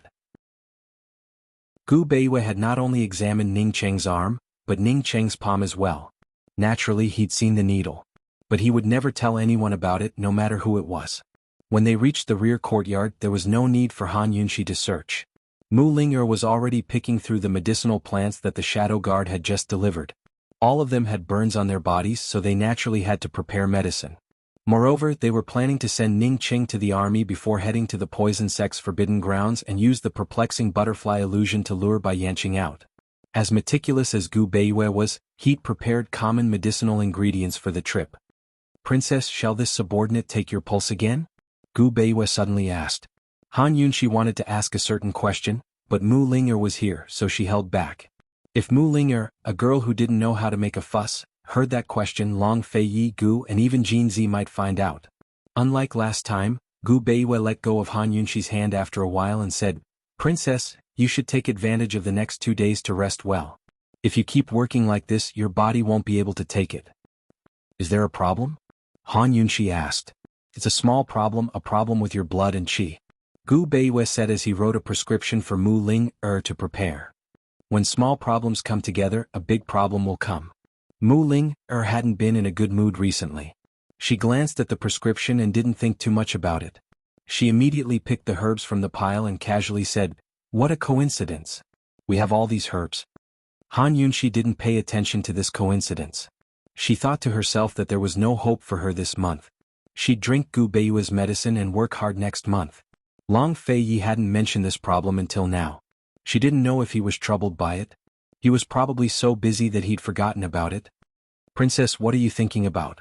Gu Beiwa asked. "Nothing." Han Yunxi snapped back to her senses. She looked at Mu Ling'er and immediately realized that Mu Ling'er's eyes were swollen. This girl had cried again. Suddenly Mu Ling'er looked up and asked, "Sister, Ning Cheng is awake. Can we get Jinzi to see him?" "What?" Han Yunxi was puzzled. "Sister, Ning Cheng and Jinzi have been master and servant for many years. They're also friends." Jinzi has always been thinking about Ning Cheng. Just let him see Ning Cheng," Mu Ling'er said seriously. She wasn't lying because Jinzi had indeed asked her before. Of course, she still had a lot of selfish motives. She hoped that Ning Cheng could help her persuade Jinzi. "You can take him there later." Han Yunxi agreed readily. How could the silly Ling'er win against her incomparably shrewd sister? Han Yunxi wanted to use this opportunity to let Ning Cheng test Jinzi and ask him what was going on between Jinzi and Mu Ling'er. More importantly, she was still hoping that Ning Cheng could get Deacon Jean to help them. Regardless of whether Deacon Jean was a direct descendant of the Black Clan or not, once he revealed his beast-taming technique, who in the Black Clan wouldn't submit to him? If he helped, at least some of Jun Isia's subordinates in Northern Li would surrender. This way the war would be less chaotic. Whether it was the soldiers on both sides or the herdsmen in the southern part of Northern Li, they would all suffer less. Deacon Jean was full of hostility towards them, especially her, the person who had cheated his entire bank. She naturally couldn't show her face. However, Ning Cheng could talk nicely with Deacon Jean. Seeing that Han Yunxi agreed, Ling was overjoyed. I'll go call him now. Wait, go tonight or tomorrow. Han Yunxi stopped her. Mu Ling didn't understand. Ning Cheng wants to rest, right? Your brother-in-law has something to do with him. Han Yunxi thought for a moment, then used a word, talk about it in detail. Mu Ling thought it was an important matter, so she waited obediently. Gu Beiwei squatted at the side, picking medicinal herbs. He turned back to look at Han Yunxi, and the corners of his mouth hooked up into a faint smile, helpless and doting. How could Long Feiyi talk about it in detail with Ning Cheng? A gentleman uses his mouth and not his fists, but a man doesn't talk nonsense. Long Feiyi's figure flashed forward, and a fist smashed towards Ning Cheng's face, directly sending Ning Cheng flying to the bed. He had wanted to settle the score for Ning Cheng tearing Han Yunxi's clothes for a long time. He didn't care how many injuries Ning Cheng had on his body. Daring to bully his woman like that, he had to pay the price. Ning Cheng spat out a mouthful of blood and supported himself on the bed. He obviously couldn't get up, but he still forced himself to. But as soon as he got up, Long Fei punched him again and sent him sprawling on the ground. Ning Cheng got up again and Long Feiyi still beat him. After 3 punches, Ning Cheng was completely lying on the bed, unable to get up. He spat out a large amount of blood, and his already pale face became a terrifying white. Do you regret it? Long Feiyi finally spoke. Regret? Ning Cheng honestly said. This crown prince would rather you collude with Jun Yixia. Long Fei looked down at him disdainfully. If Ning Cheng really colluded with Jun Yixia, he could happily kill him. There was no need to consider the big picture. Ning Cheng's lips curled into a cold smile. It's a pity that I don't. In the northern expedition, as long as there is a single defeat, this prince will not be polite. Long Feiyi said. His meaning was that if Ning Cheng lost a single battle, he would not agree to Han Yunxi's promise of becoming a king. Is your highness using public office to avenge private wrongs? Ning Cheng could still laugh. Long Feiyi generously admitted, yes. Alright, this one will remember. Ning Cheng honestly said. Actually, he was very clear that if Long Feiyi wanted to use public office to avenge private wrongs, he wouldn't be alive today. If he wanted to be the Di family's mortal enemy, the Di family wouldn't have a chance to cooperate with the East Qin army. Even if he wasn't convinced, he still admired Long Feiyi's magnanimity as an emperor. Although Northern Li's situation was very chaotic and the Northern expedition had a large advantage, how could it be possible to guarantee victory? Unless a miracle happened. Long Feiyi's goal was very clear. After the battle, he wanted him to disappear from Han Yunxi's sight forever. Remember to return that purple muslin robe to this prince. Long Feiyi still remembered this matter. Ning Cheng wiped the blood from the corner of his mouth and replied, all right. Long Feiyi turned to leave, but Ning Cheng suddenly shouted out, directly calling his name, Long Feiyi. Long Feiyi ignored him. Ning Cheng said, Long Feiyi, after the battle, do you dare to drink with me? If you win, I'll leave. If you lose, I'll stay? He wanted to stay not for anything else, but to give the Di family's brothers who had risked their lives for him. They were there to fight for the country, but the country couldn't be without them. In the Di family, other than those in charge, there were many brothers who silently contributed. Once he left, the Ning family's brothers would disband and scatter to other armies, being ostracized. He wanted to stay, but also for Han Yunxi, for his princess. Eastern and Western Qin cooperated, but in the end they were divided into factions. The Di family was the princess's only backing. How could he leave without worry? Long Feiyi stopped and laughed. Ning Cheng, if you want to drink with this prince, first take down Northern Li. Remember, this prince won't allow you to lose a single battle. This was Long Feiyi's condition and also his bottom line. Alright, it's a deal. If I don't lose, please prepare some good wine. Ning Cheng said loudly. When Long Feiyi left, he couldn't help but vomit several mouthfuls of blood. Long Feiyi's 3 punches had been so heavy that he'd almost fainted. If he hadn't clenched his left hand so tightly that the needle in his palm would have jolted him awake, he would have fainted long ago. His crippled arm was his loyal dream of reviving his country. His crippled hand was his hidden infatuation. When all his iron-blooded ambitions and tenderness fell on a woman, he had no right to choose. Besides the dead Jun Yixia, Uncle Cheng, and Bai Yuqiao, as well as Ning'an, who'd always been guarding Tianning's imperial palace, Who else in this world knew his heart? Even Han Yunshi only thought he'd offended her in order to find out her identity. Was it a calamity or a redemption, that he could swear loyalty to a woman he wasn't allowed to like? It wasn't a calamity, nor a redemption, but a life. He was willing to accept this fate and risk his life for it. Before Mu Ling could bring Jin Zi over, Ning Cheng had already sent someone to fetch it. Chapter 1095. When Jin Zi came to see Ning Cheng, he happened to bump into Mu Ling coming out of Ning Cheng's room. Ever since they moved to the courtyard, Mu Ling had been avoiding Jin Zi. Jin Zi was under house arrest under the Shadow's watch, so he didn't ask to see her. Bumping into him here, Mu Ling immediately avoided his gaze. She didn't know what she was feeling guilty about. Perhaps it was because she didn't fulfill her promise to Jin Zi and help him obtain his indenture contract. Mu Ling avoided Jin Zi's gaze and hurriedly fled. Jin Zi's gaze followed her, but he didn't call out to her. Only when Mu Linger's figure could no longer be seen did Jin Zi knock on the door. Coldly he said, "Ning Cheng, I'm here. Come in." Ning Cheng said in a deep voice. The shadow guard was waiting at the door. Jin Zi pushed the door open and entered. He saw that Ning Cheng wasn't lying on the bed, but was sitting on a nearby bamboo couch. Jin Zi walked closer and sized him up. He sneered, "I didn't expect you to be so lucky." Sit. Ning Cheng lightly said. Jin Zi sat down. When he was a hostage in Northern Li, he didn't have many opportunities to interact with Ning Cheng. But Ning Cheng's gaze was enough for him to understand, so he didn't say too much to Jun Yixie. He and Ning Cheng were master and servant in name, but in reality they had been friends for nearly 20 years. At the same time they were also enemies. He used the three-way black markets casino business to open a black money house. He had already earned enough money to redeem himself. Several times he offered a price 100 times higher than the market price, but Ning Cheng refused to let him redeem himself. In this matter he and Ning Cheng were absolute enemies. Glancing at the tea on the table, Jin Zi sneered, "Ha, when did Honorable Ning start drinking tea?" For so many years he had only seen wine on Ning Cheng's table. "Dr. Gu won't give me any alcohol. Why don't you get me 2 jars? Ning Cheng smiled. "Brother?" Deacon Jean laughed loudly.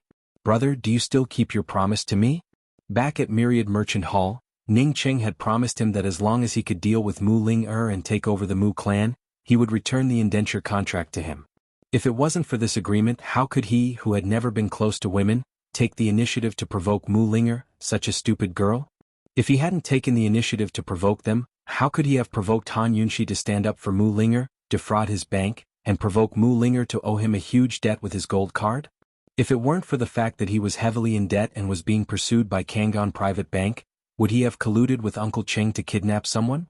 How could he have fallen to such a state? How could he have taken a fancy to Mu Linger? Ning Cheng was waiting for him to meet him, and he was also waiting for Ning Cheng to wake up so that they could settle this score. Mu Linger couldn't convince Han Yunshi to return his indenture contract, so he could only pin his hopes on Ning Cheng. Of course it counts. When have I ever not kept my promises to you? Ning Cheng asked in return. A cold smile appeared on Jin Zi's lips. He didn't say anything and just reached out his hand. Jin Zi, that matter hasn't been settled yet. Isn't it a little too early to ask for my indenture contract? Ning Cheng raised his eyebrows and looked over. Mu Linger has already agreed to marry me and she's already told her sister, Jin Zi replied. Ning Cheng laughed loudly. You've already settled her? That girl might tell the princess the truth at any time. When that happens, even I won't be able to protect you. Before Jin Zi came over, Mu Linger had chatted with him for a long time. He knew all about how Jin Zi had threatened her. When they had agreed to settle her, it wasn't such a threat. This time, Jin Zi finally knew why Mu Linger was looking for Ning Cheng. He suddenly laughed out loud. Even Ning Cheng, who knew him best, didn't know what he was laughing about. It was obviously a cold laugh, but people could hear a trace of desolation in it. Let that girl go. Within 3 months, I'll think of a way with you to get your indenture contract back. Ning Cheng said seriously. Why should I believe you? Jin Zi retorted coldly. When have I ever lied to you? Ning Cheng's voice also turned cold. Of course Jin Zi knew that Ning Cheng would do what he said, but he still rejected, I can't do it. Ning Cheng questioned, is it fun to force a little girl like this? I didn't force her. Deacon Jean immediately denied, she can tell Han Yunshi and Long Fei Yi the truth at any time. I didn't stop her. Jin Zi, you're taking advantage of that girl's kindness. Ning Qing rebuked angrily. Jinzi was also angry and stood up. I didn't force her to be kind to me. Perhaps he was waiting. Waiting for her to be unkind, waiting for him to give up. When he had already tried his best and still couldn't make himself give up, he could only wait for someone else to sentence him to death. Otherwise, what else could he do? Ning Qing had never seen Deacon Jean so agitated. He looked at Deacon Jean for a long time and finally asked indifferently, why? Ning Qing, you haven't met yet. You won't understand. Jinzi sat down. Ning Qing was completely silent and didn't say anything. Jinzi didn't sit for long before he stood up. Goodbye. Ning Qing finally spoke. Jinzi, I don't care about the matter between you and Mu Ling but we can still talk about the slave contract. As soon as he said this, Jinzi sat down with great interest. It seems that you didn't find me today because of Mu Ling Ning Qing stood up and asked seriously, how about forming a tiger army? How about we trample Northern Li with my cavalry? We can attack all the way to Winter Crow. Once we reach Dongwu, I'll ask the princess to give you the slave contract. Jinzi was a smart person. As soon as he heard the words tiger army, he knew that Ning Qing wanted to use him to form a tiger army to rope in Jun Yixie's Black Clan subordinates in Northern Li and even Winter Crow. If they could rope in Jun Yixie's subordinates, the northern expedition would be much easier. Help me pay off my debt to Kongan Bank first, then give me 10 million taels. Otherwise, no deal. Jinzi immediately laid out his conditions. Ning Qing laughed, okay. Mu Ling didn't know about the agreement between Jinzi and Ning Qing. For the past few days she had locked herself in her room. She didn't see Deacon Jean and didn't follow Chi brother in and out like before. She didn't know if Deacon Jean missed her. Gu probably didn't. He basically stayed near Han Yunxi, either watching the sky from the roof or sleeping in a tree. While they were waiting for Deputy General Shue's arrival, Northern Li's political situation changed drastically. A few small cities near the three-way monastery even surrendered on their own accord. Meanwhile, some of Jun Yixie's subordinates abandoned their armies and fled, while others swore to die for revenge. There were even those who set up their own factions and surrendered to the Northern Li Emperor. The Northern Dynasty's emperors took the opportunity to recruit many local powers and made preparations to delay the war. As long as they delayed the war until winter, the troops from the south wouldn't be able to acclimatize and the weather would worsen. At that time there might be a chance for a turnaround. Bailey Yuanlong quickly found out about the Northern Dynasty's emperor's strategy. It was for no other reason than the fact that noble consort Xiao was still favored. The Northern Dynasty's emperor's favored consort was Bailey Yuanlong's daughter and Bailey Mingxiang's older sister. She was originally Bailey Mingxia, but changed her name to Xiao Mingxia and faked her birth. She had been hiding in the Xiao family since young, entering the palace 10 years ago and gaining favor 5 years ago. Long Fei Yi prepared to use perplexing butterfly illusion to lure out Bai Yanqing while interrogating Helian Zuexiang, who had been hiding in the Han family for many years. Unfortunately, even when they used to threaten her, she didn't reveal any details about Bai Yanqing. On this day, a secret letter from Northern Li arrived. Long Fei Yi glanced at it and hesitated. He didn't say anything for a long time. What's wrong? Han Yunxi asked. Long Fei Yi promised that he wouldn't really hurt and would only use Ye's name to scare Helian Zuexiang. Han Yunxi didn't ask him to bring Ye back. Helian Zuexiang committed suicide and left you a letter written in blood. Long Fei Yi handed over a white handkerchief from the letter. Han Yunxi only frowned. In her opinion, an ingrate like Helian Zuexiang deserved more than death. However, when she saw the words written in blood on the handkerchief, her heart still felt stifled. There were only a few words written in blood. They didn't explain anything, not even an apology. They only begged her not to tell Ye the truth and to continue being Ye's older sister. Han Yunxi sneered. She's really smart. She's so sure that I'm worried about Ye? Exactly. She knows you very well. This is your weakness. Long Fei Yi replied cruelly. Han Yunxi snorted. No, this is my strength. Long Fei Yi smiled helplessly. He wanted to take this opportunity to attack this woman, but he couldn't. In fact, this wasn't her strength, but her ability. Kindness and benevolence were indeed good points, but doing good required not only good qualities but also sufficient ability. So, kindness and kindness were often a kind of ability. Han Yunxi made a prompt decision. Bring her back. The shadow guard on the side asked in a low voice, Princess, what if the child asks about his mother? Just say, his mother sacrificed herself to save him? No. I don't want her to feel guilty. Han Yunxi was resolute. Tell him that the northernly royal family kidnapped them and wanted his mother to be a spy. His mother would rather die than submit and sacrificed herself. Tell him not to cry and to be proud of his mother. Long Fei Yi looked at Han Yunshi with interest, but didn't say anything. Seeing that he didn't say anything, the shadow guard immediately left to carry out the order. Han Yunshi turned around and realized that Long Fei Yi was looking at her. What's wrong? Is it inappropriate? His gaze always made her feel guilty. Give me a son. I want to see how you teach him. Long Fei Yi smiled. He liked his daughter because her daughter resembled her. He wanted his son because he wanted to watch her train his son. Had he never thought of having children because he wanted to have children? Han Yunshi walked over and hugged Long Fei Yi's waist. She looked up and smiled at him. If your son knew that you wanted him because of this, he definitely wouldn't be close to you. Long Fei Yi shook his head. He can only be close to me. In other words, he didn't mean that he wasn't allowed to be close to outsiders, but he wasn't allowed to be close to Han Yunshi. Han Yunshi couldn't wrap her head around it for a moment, because Long Fei Yi's kiss had already landed on her lips. Even Long Fei wanted nothing more than to drown himself in her gentleness and beauty for all eternity.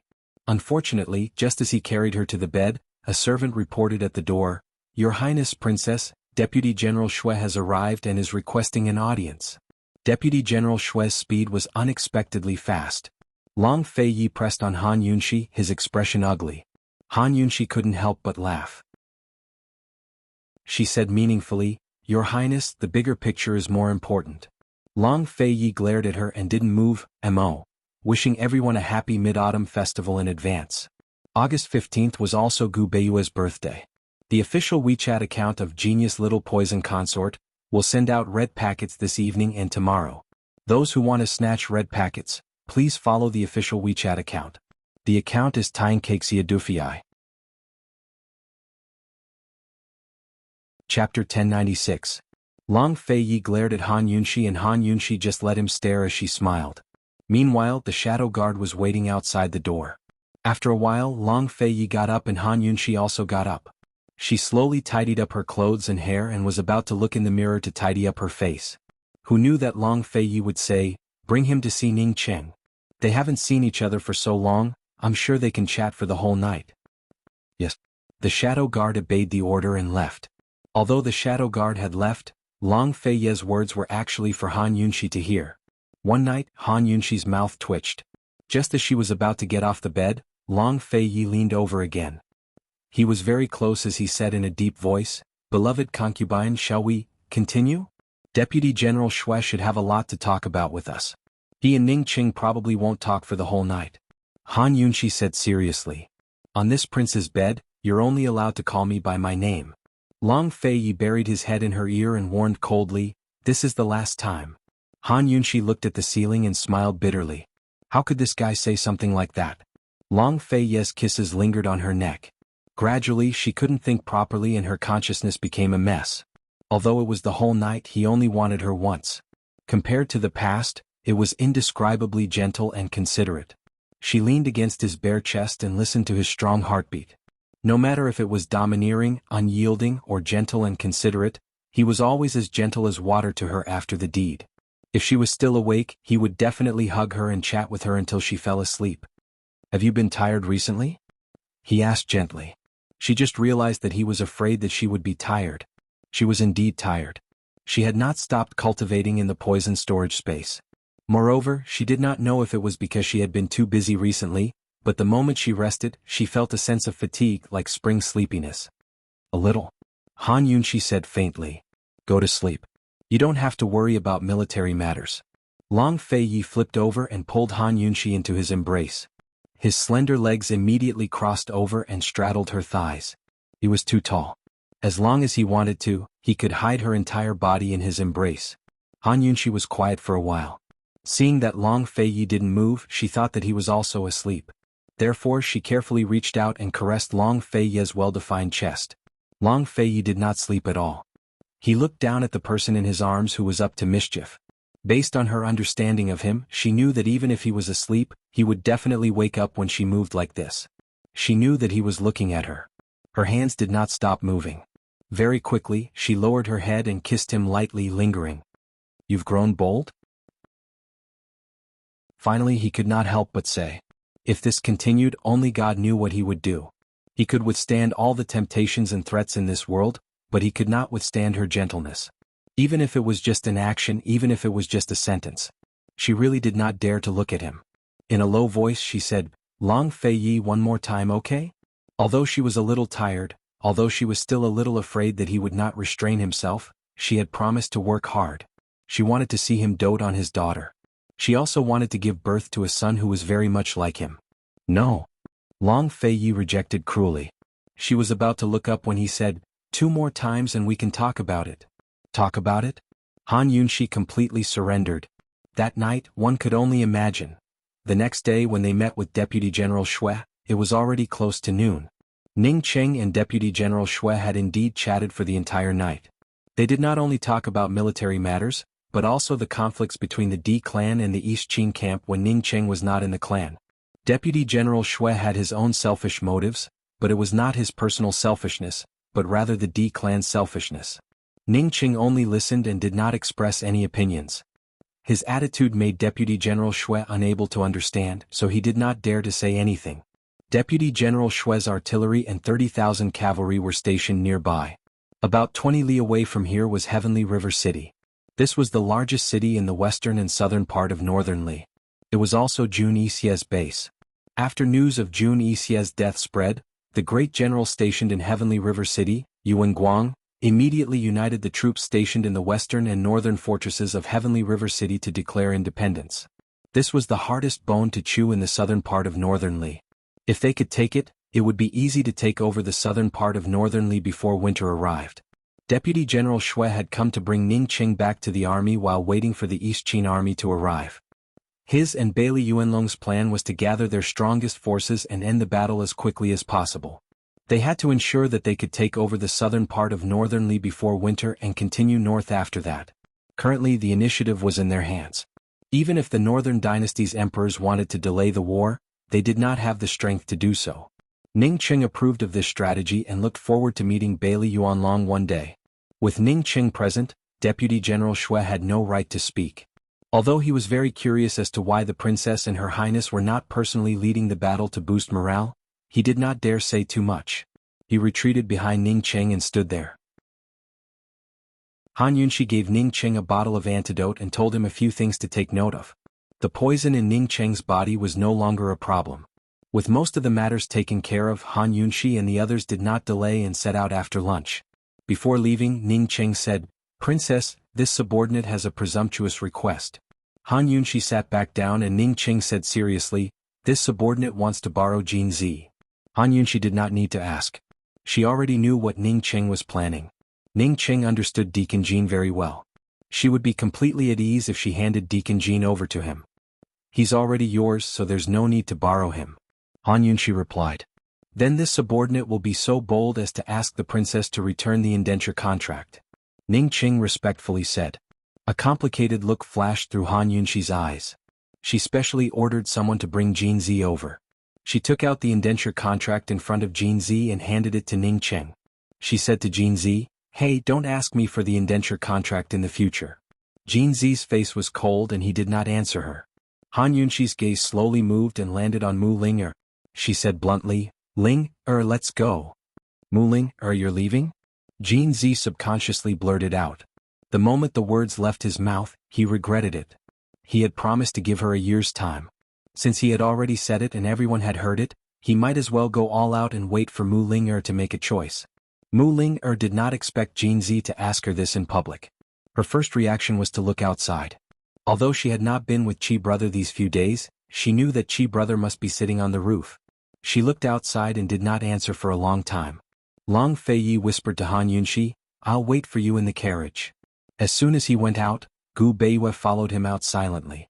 Ning Cheng also did not stay long and whispered to Deputy General Xue, "Go to the backyard. We have to talk about the weapons." After the master and servant left, only Deacon Jean, Mu Ling and Han Yunxi were left in the room. If it was in the past, Han Yunxi would have left with Long Fei Yi long ago. However, this matter concerned Mu Ling's life and even her life, so she had to accompany her.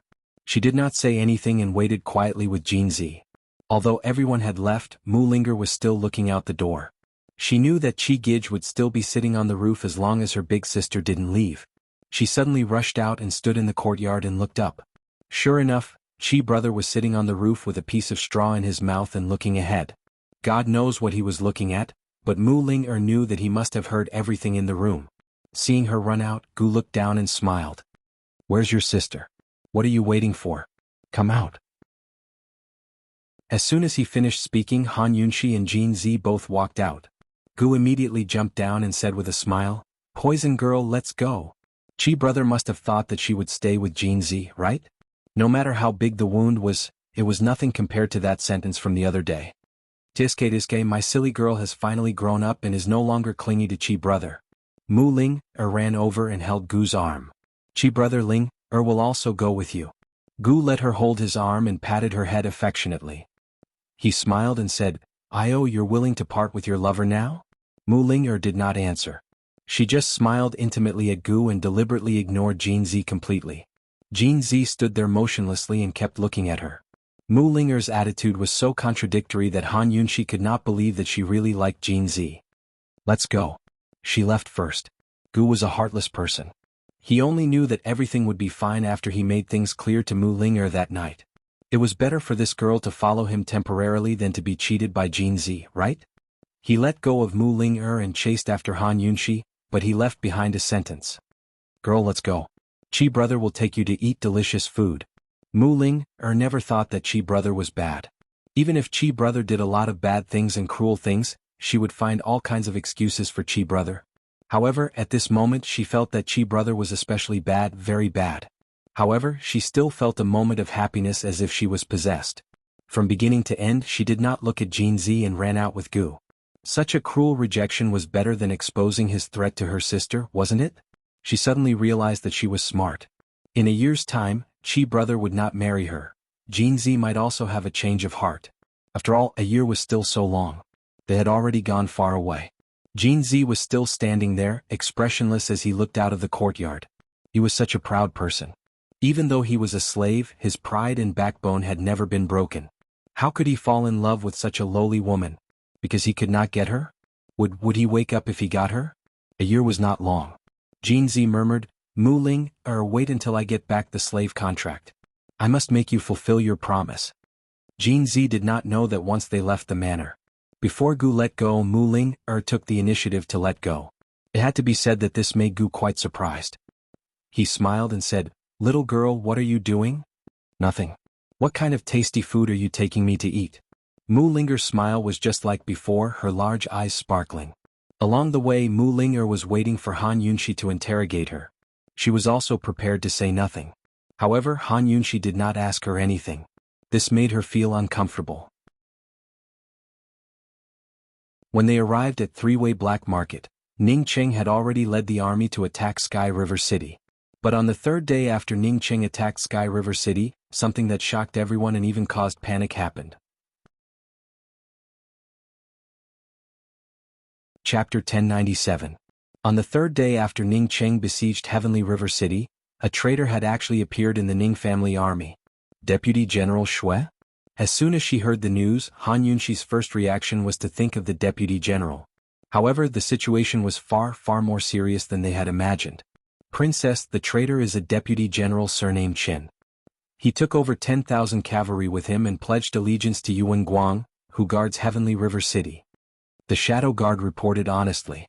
What? Han Yunxi was in disbelief. Only a portion of the Ning family leaders' elite troops were from the D clan. Most of them were recruited soldiers. However, they had followed Ning Cheng for so many years, so how could they betray him just like that? And they had not betrayed him when Ning Cheng was not around, so why did they betray him now? Even a mere pawn could tell that Ning Cheng would definitely win the battle in Northern Li. And as long as Ning Cheng won, the entire Ning family army would enjoy endless glory and wealth in the future. Don't tell me this Deputy General Chen was a spy in the first place? Long Fei asked in doubt.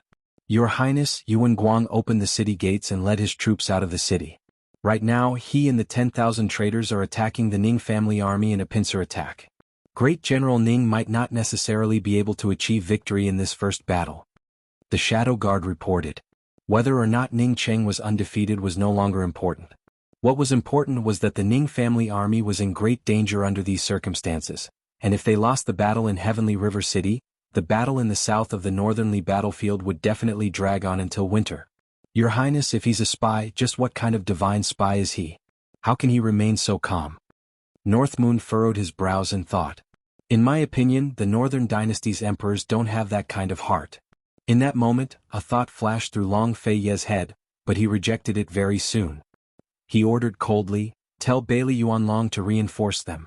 If we can't take Heavenly River City by the end of this month, I'll hold him accountable." Bailey Yuanlong had 100,000-strong army, a combination of the Ning and Bailey armies.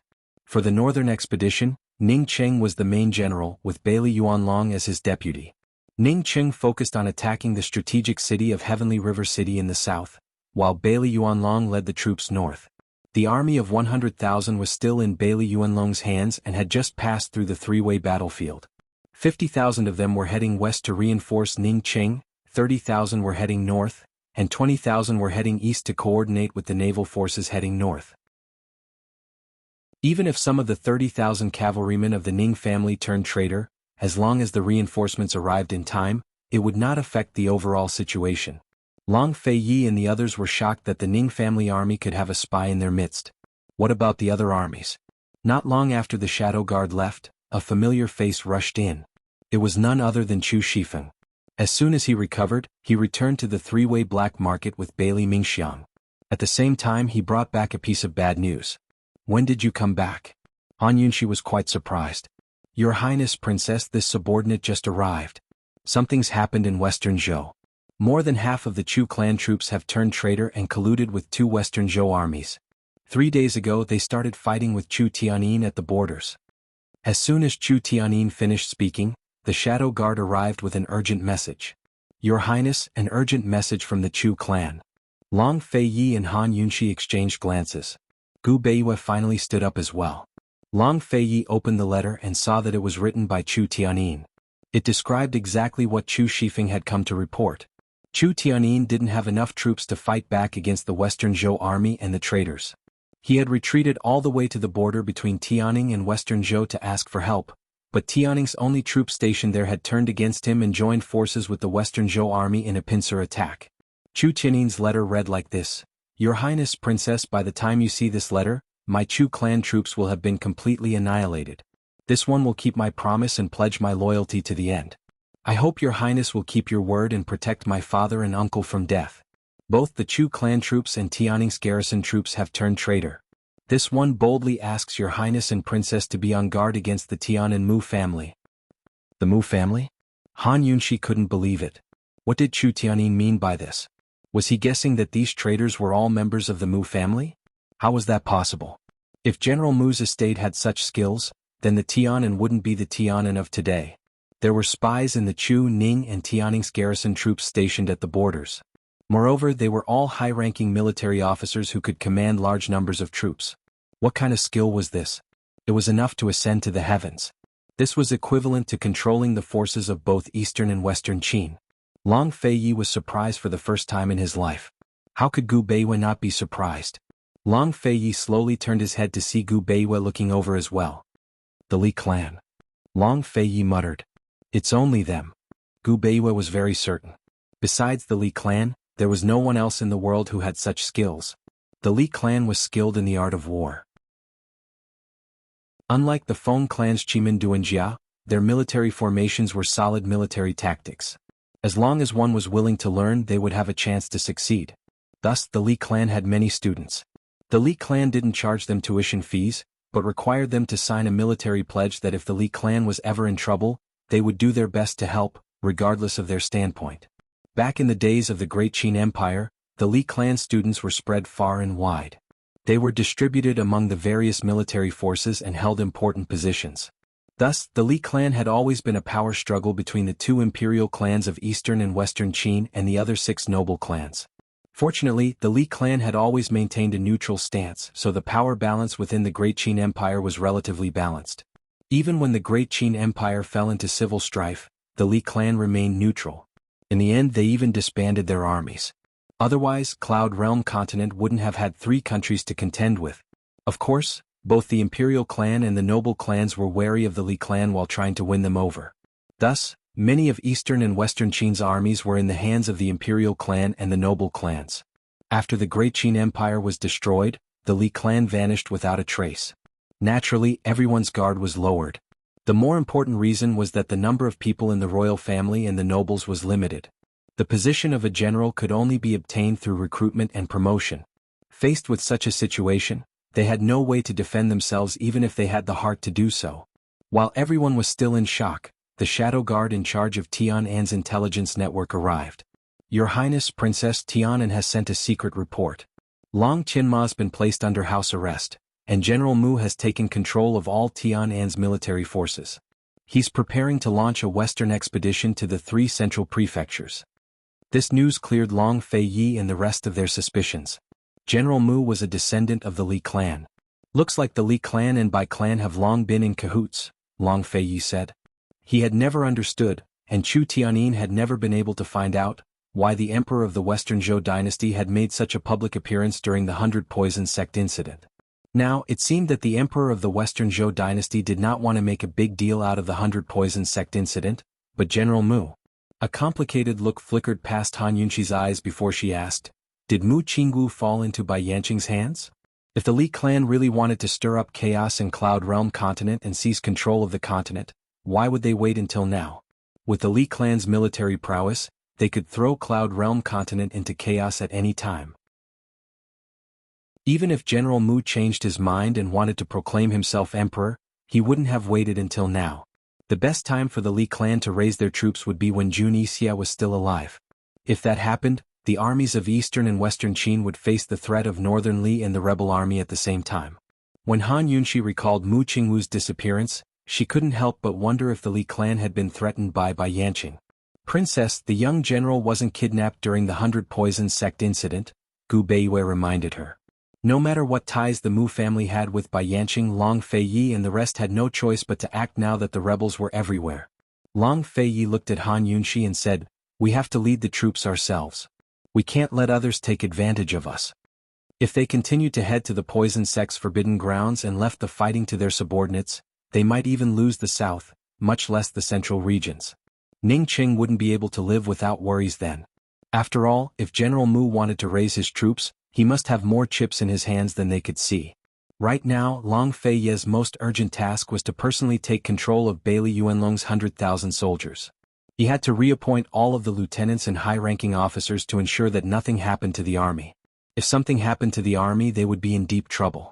Han Yunqi was worried about the same thing. Although she was unwilling, she still nodded. All right. Send someone to inform Tang Li. Soon, the news reached the Tang sect in Sky River City. Long Feiyi, Han Yunqi, Gu Beiwei, and Gu didn't waste a moment. They immediately set off for Three-Way Pass. Mu Ling volunteered to be a doctor in the army, and Han Yunqi agreed. Who knew that the very night they arrived, the army of 100,000 soldiers rebelled. 2 groups of soldiers were involved in the rebellion. One was the 5,000 elite troops sent to support Ning Cheng, while the other was the 20,000 troops prepared to head north to attack the Northern Dynasty's emperors. At the same time, the troops stationed at the border between Tianning and Tian went missing, allowing General Mu to attack Tianning's borders that very night. Some of the troops stationed in the central regions and Jiangnan also rebelled, muttering that the south-central regions wanted to break away from eastern and western Qin's rule and become their own country. That night, the flames of war rose in all 4 corners of Cloud Realm continent. Long Feiyi's teacup crashed to the ground as silence filled the tent. The Li clan wants to throw the world into chaos, Long Feiyi said. He could see clearly now that the Li clan had no intentions of opposing eastern and western Qin, much less fighting for dominance over Cloud Realm continent. They only wanted to stop them from unifying the continent and throwing it into chaos. Otherwise, why would the south-central regions want independence? Why else would Ning Cheng and Bailey Yuanlong's rebel troops surrender to Northern Li instead of turning on them directly?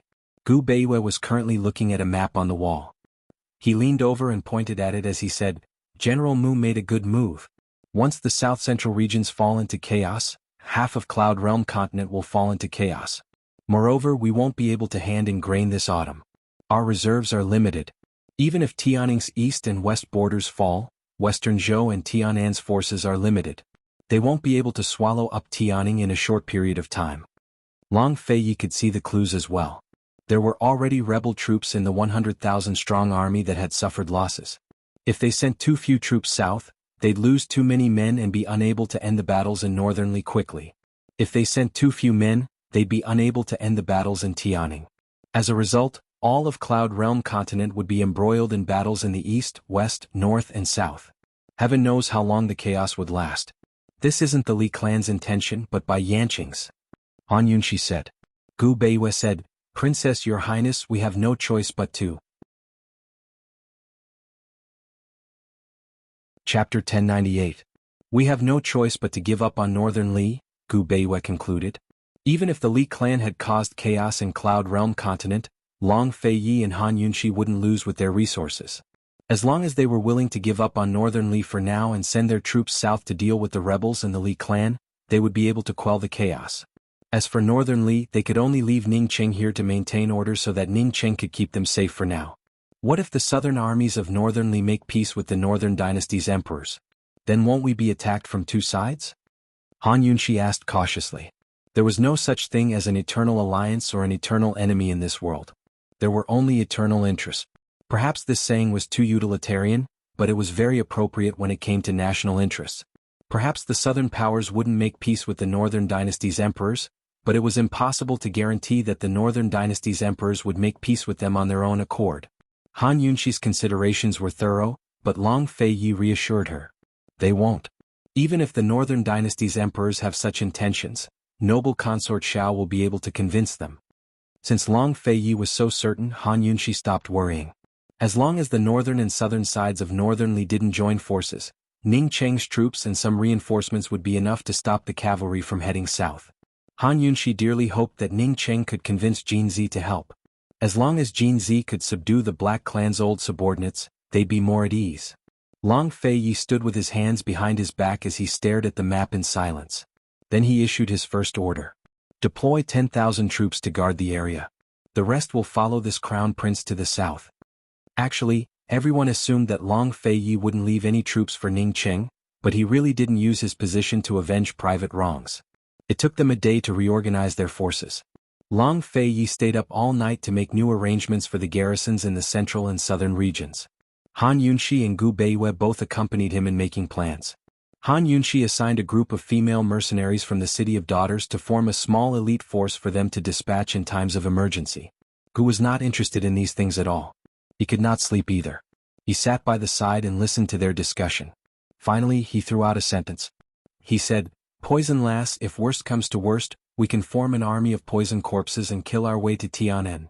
The first half of Gu's words were absurd, but the second half hit the nail on the head. As the saying goes, to catch bandits, first catch the ringleader. The key to quelling this rebellion was to take down Tian'an. To be exact, it was to take down General Mu's mansion. Everyone automatically ignored the first half of Gu's words. Gu Beiwei said seriously, Bai Yanqing might be in Tian and Miss Jing and the others might also be in Tian'an. That's good. It saves us the trouble of looking everywhere. Han Yunshi said coldly. Long Fei's target in the south was Tian'an.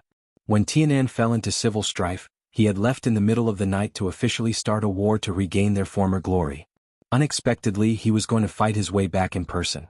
Long Feiyi looked at Gu Beiwei and Han Yunshi and said in a low voice, Order a few of the deputy generals to lead the troops directly to Zhongshan County.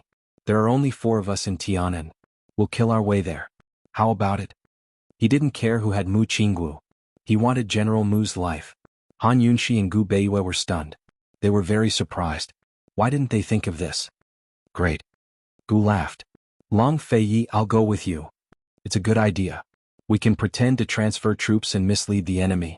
Gu Beiwei smiled. Han Yunshi was even more straightforward. We can leave at any time. Before leaving, Han Yunshi went to the military medical camp and called Mu Ling-er out. She whispered, Ling-er, they'll leave tonight. They're sending troops tonight? Mu Ling-er was very puzzled. Didn't they say that they would lead the troops to the south tomorrow? Han Yunshi whispered a few words in her ear. She immediately knew what was going on. Sister, will I be a burden to you if I go? Mu Ling-er asked seriously. Yes, Han Yunshi answered truthfully. Although it was cruel, it was still better than bringing her along as a burden and dragging everyone down, right? Mu-Ling smiled. That's good. I can stay away from Chi brother. What's wrong with you? If you don't tell me, don't call me sister in the future. Han Yunshi wasn't angry. She was helpless. She had asked no less than 10 times about Deacon Jean, but Mu-Ling just wouldn't tell the truth. Sister Chi brother rejected me that night. Mu-Ling lowered her head. Han Yunshi was very surprised. Mu-Ling continued, Sister, since Chi brother rejected me, I won't pester him in the future. But I can still continue to like him, right? Han Yunshi listened for a long time but still didn't get the main point. She held Mu-Ling's hand and said seriously, I can't interfere in the matter between you and Chi brother. That's your own business.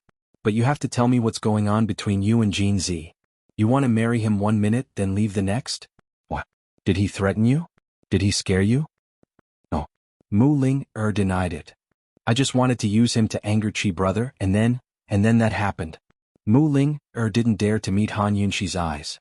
She pushed Han Yunshi aside and said, Let's go, let's go. Do you think I'm so easy to scare? Although she still didn't feel at ease, at least she had an explanation. Han Yunshi instructed, Later Chu Shifeng and Bailey Mingxiang will come to pick you up. You two will secretly leave for the Tang clan. I don't want to. Mu-Ling refused immediately. Then where else do you want to go? Han Yunshi narrowed her eyes. If they left, Mu-Ling wouldn't be able to stay in the barracks with that temper of hers. They'd finally found her, so how could she set her heart at ease if she didn't settle her down? I'll just stay in the barracks and not go anywhere. I'll wait for your good news. Mu-Ling explained hastily. I received Lady Tang's letter a few days ago. Little Tang Tang is shy with strangers and cries at night. Ling for Ningjing's sake you should go. Han Yunshi's tone grew serious. Mu-Ling couldn't refuse her words. She asked urgently, when will Chu Shifeng and the rest arrive?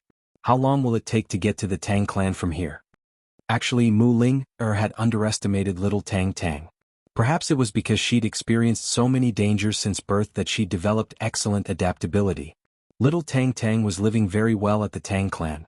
She had a bunch of people to play with her every day and a pair of people to guard her at night. She'd long adapted to life in the Tang clan and didn't need Mu-Ling to worry about her at all. Just like that, Mu-Ling was tricked by Han Yunshi and obediently waited in the barracks for Chu Shifeng and Bailey Mingxiang to pick her up. That night, Long Fei Ye's military orders were sent to various regions. The four of them secretly left the barracks and headed southeast towards Tianan. The next day, the 70,000-strong army stationed outside Three-Way Pass split into two groups. One group went to support Ningcheng while the other headed south. A few days later, the central and southern regions received Long Fei Ye's orders and adjusted their strategies to coordinate with the army heading south.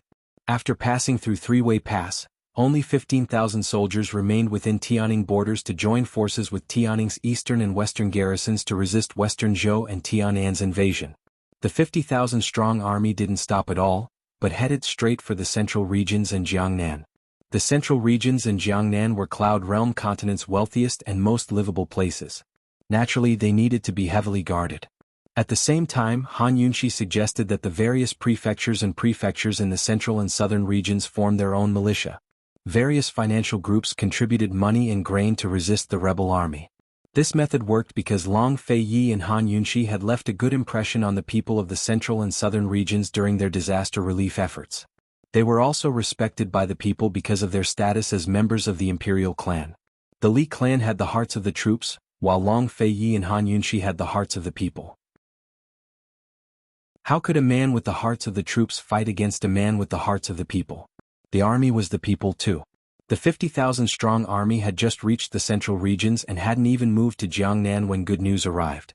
The militia had repelled the rebel army's attack on a major grain supply area and cut off many of the rebel army's rations.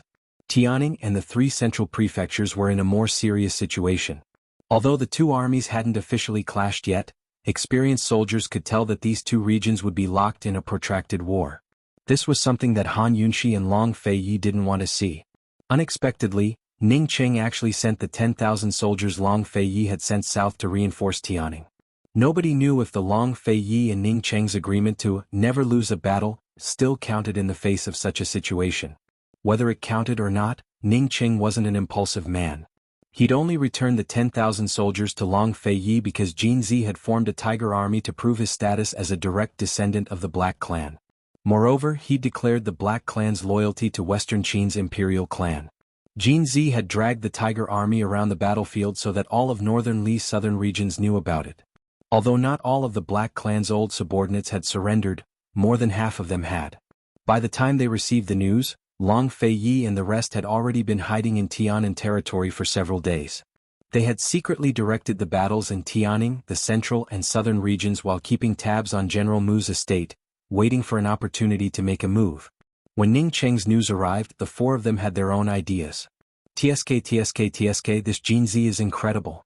I've really underestimated him, Gu said with interest. Han Yunxi didn't say anything, but she was secretly laughing at Ning Cheng's methods. Jin Zi's declaration that the Black Clan would be loyal to Western Qin's imperial clan must have been at Ning Cheng's request. By doing this, he could help Western Qin subdue the Black Clan and slap Long Fei Yi in the face. After all, the Black Clan had once been loyal to East Qin. Princess, whether or not Jin Zi is a descendant of the Black Clan, it'll be a great benefit if we can subdue him for our own use. Gu Beiwei had seen through the trick and smiled as he evaluated the situation. Long Fei Yi laughed coldly. Since he subdued the Black Clan, then this crown prince will wait to see him conquer northern Li. No one knew that Ning Cheng's letter had included a note for Long Fei Yi. It was written clearly that no matter what happened in northern Li, his agreement with Long Fei Yi wouldn't change. Naturally, Long Fei would have to wait and see. 2 days later, the Shadow Guard confirmed that General Mu was still living in Tian'an's imperial city. As for Bai Yanqing, there was still no news. Han Yunxi's group didn't hesitate to set out for Tian'an's imperial city. But they hadn't gone far before bad news spread to all parts of Cloud Realm continent overnight, especially the central regions and Jiangnan. Since the news had spread so quickly, it must have been prepared beforehand and sent people to spread the news. The bad news was that General Mu had personally led 10,000 soldiers to guard Tian'an's imperial city and sealed it off. No one was allowed to enter or leave, leaving 30,000 civilians trapped inside. General Mu called out to Han Yunxi from afar, saying he wanted to make a deal with Han Yunxi. Chapter 1099. What kind of deal did General Mu want to make with Han Yunxi? A hostage deal. General Mu wanted to use the lives of 30,000 Tian'an citizens in exchange for Han Yunxi's life. If Han Yunxi refused, he would slaughter all 30,000 citizens in the Tian'an imperial city. If Han Yunxi agreed to enter the city as a hostage, he would give up his blockade of Tian'an. All the Li clan members would surrender as well. By the time Han Yunxi's group received the news, everyone in Cloud Realm continent had heard the news as well. Only the heavens knew how many people General Mu had stationed in various places, and at the same time spread the news. In any case, the news left Han Yunxi's group in a dilemma. It had to be said that this was the worst fall of Long Fei Yi and Han Yunxi's lives. They had misjudged the true motives of General Mu's cavalry. The Li clan didn't want the world. They only wanted Han Yunxi. Why was that? No matter how General Mu and Bai Yanqing had colluded, it wasn't the Li clan that wanted Han Yunxi. It was Bai Yanqing who wanted Han Yunxi. Currently, Han Yunxi's group of 4 was only a day's journey away from Tian'an's imperial city. The 4 of them stood quietly on the mountain path looking at each other. The 3 men didn't say a word, and even Gu looked frighteningly solemn. It was as if he would never smile again in this lifetime. Only Han Yunxi could still smile. She chuckled helplessly. What a way to flatter someone to death. Truly brilliant. With an agreement like this, could Han Yunxi refuse? A city, the lives of 30,000 innocent people. Personally, Han Yunxi couldn't refuse. She couldn't. Even if she wasn't the true culprit, would 30,000 innocent people of all ages lose their lives because of her? This was going to be a nightmare that she would never be able to escape from. In the future, no matter where she went, even if she hid, people would say that because of her selfishness and cowardice, 30,000 innocent people were slaughtered. This debt would be recorded in history. Not only would she be mocked by the people of this era, but she would also be mocked by the people of the future. No matter how good you were in the past, how many contributions you made, how many sacrifices you made, as long as you made a mistake, people would only remember your mistake. People not only like to pursue perfection, but they also like to demand perfection from others. If this was any other matter, Han Yunxi could simply say, "Who cares if it dies?" and stay out of it. Unfortunately, she really couldn't do that this time. From a public point of view, this agreement was General Mu's way of flattering Han Yunxi. This was an absolute flattery. The improvement of the situation in the central region and Jiangnan was all thanks to the militia. Even after the reinforcements arrived in the central region, the militia stopped them and gave them great support. In short, in the south-central region, it could be said that the army and people were of one mind to fight against the enemy. It was all because of the trust, love and respect that the people had for Long Feiyi and Han Yunxi. Under these circumstances, if Han Yunxi refused General Mu's request, it would be the same as cutting off the livelihood of the Tianan citizens in front of everyone. They were all innocent people who originally belonged to the same country as Tianan, so the citizens of the south-central region didn't feel much hatred or resentment towards the Tian and imperial clan. If Han Yunxi refused, how would the people look at her? How would they trust her again? Moreover, General Mu's conditions didn't only include the 30,000 citizens of the Tian and imperial capital, but also included stopping the surrenders and stopping the chaos in the four directions. If Han Yunxi refused, it would be the same as rejecting the rebel army's surrender and insisting on fighting. As soon as the news spread, many people began to suspect that the chaos in the four directions was caused by Han Yunxi's personal grudges. If Han Yunxi refused, who knew what kind of rumors would spread? Not only would Han Yunxi lose the hearts of the people, but even Han Yunxi's husband, Long Feiyi, would lose the hearts of the people as well. This was the so-called flattery to kill. This was Han Yunxi's dilemma. The four of them were very quiet. Long Feiyi, Gu Beiyue and Gu were all looking at Han Yunxi. Han Yunxi smiled to herself, feeling a little awkward under their stares. She teased, "I suddenly remembered a saying. If I don't enter hell, who will?" She wanted to make a joke, but the three of them were all serious and unsmiling. She was resentful and was about to discuss seriously when Gu suddenly grabbed her hand. "Let's go. Who cares if it's 30,000 or 300,000? Let go." As Long Feiyi shouted angrily, he had already grabbed Gu's wrist and almost broke Gu's wrist. However, Gu stubbornly refused to let go. He frowned at Long Feiyi and questioned, "Why? Are you taking her away? Where are you taking her? What does that have to do with you?" Long Feiyi retorted angrily. Not only did he not loosen his grip, he even increased it. Gu immediately channeled his energy to resist, and Long Feiyi followed suit.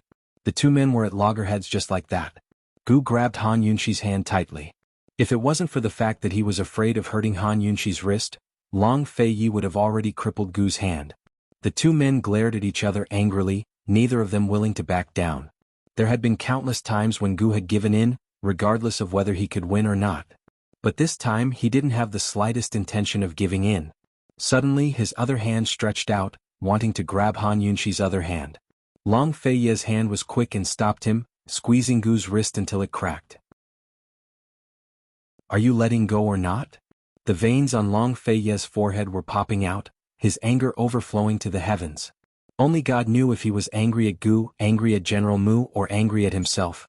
Gu's anger wasn't any less than his. He roared at Long Feiyi, "Where are you taking her? Where are you going? Where are you going?" He stopped pulling and looked into Long Feiyi's eyes coldly, asking word by word, "Tian and Imperial City, right?" The moment his voice fell, Long Feiyi suddenly lifted his leg and viciously kicked Gu's abdomen. In an instant, Gu spat out a mouthful of blood. But he still stubbornly stared at Long Feiyi, saying word by word, "Unless I die, otherwise don't think about it." Enough. Han Yunxi was so angry that she couldn't say anything, her face was pale white. Was there any meaning to this internal argument? It was a pity that no matter how loudly she shouted, Long Feiyi and Gu ignored her. On this matter, these two fellows were terrifyingly overbearing. "This crown prince will never let her take the risk." Long Feiyi angrily replied Gu. But who knew that Gu still wouldn't let go? He slowly looked at Han Yunxi and muttered, "Poison lass, are you obedient?" He was always joking around, but he understood her too well. He knew that Long Feiyi wouldn't be able to convince her. As expected, Han Yunxi didn't reply. Long Fei looked towards her as well. He let go of Gu Qixiao's hands and walked closer to pull her into his arms.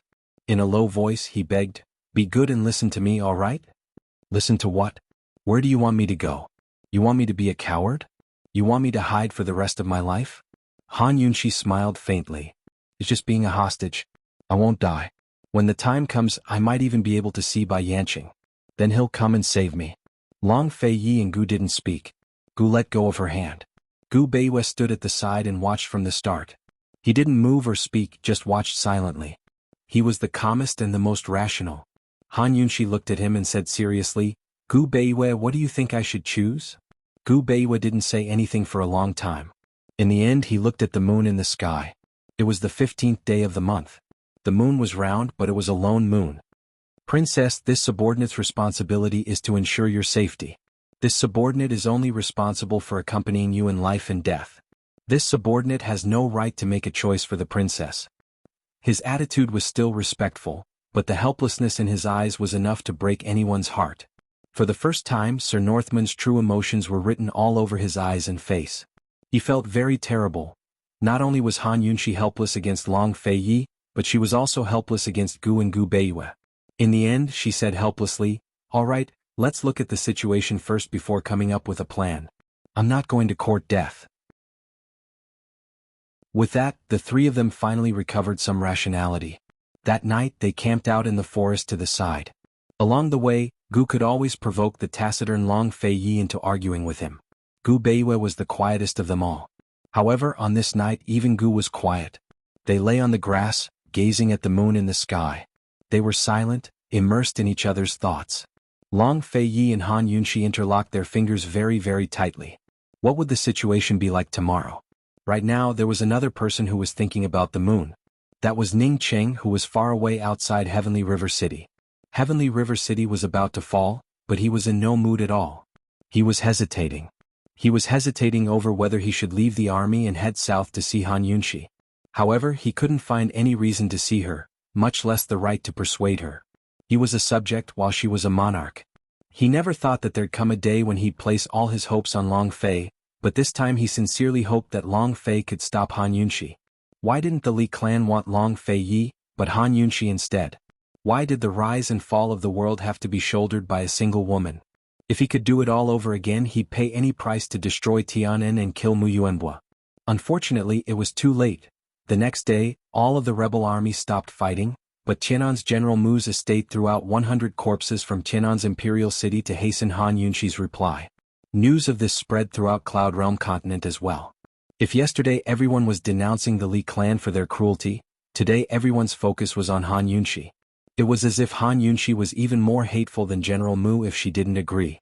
It was as if those 100 corpses weren't killed by General Mu, but by Han Yunxi. I have to go. I'll go right now. Han Yunxi was very decisive. She wasn't afraid, but she was reluctant to part with them. She hid all of this in her heart. Unlike yesterday's explosive temper, Long Fei Yi and Gu were unusually quiet. Gu Beiwe's head was bowed, making it impossible to see his expression. "If you guys aren't saying anything, I'll take it as you've agreed," Han Yunxi said seriously. The three of them really didn't say anything, but when Han Yunxi was about to leave, Long Fei Yi and Gu both reached out to stop her.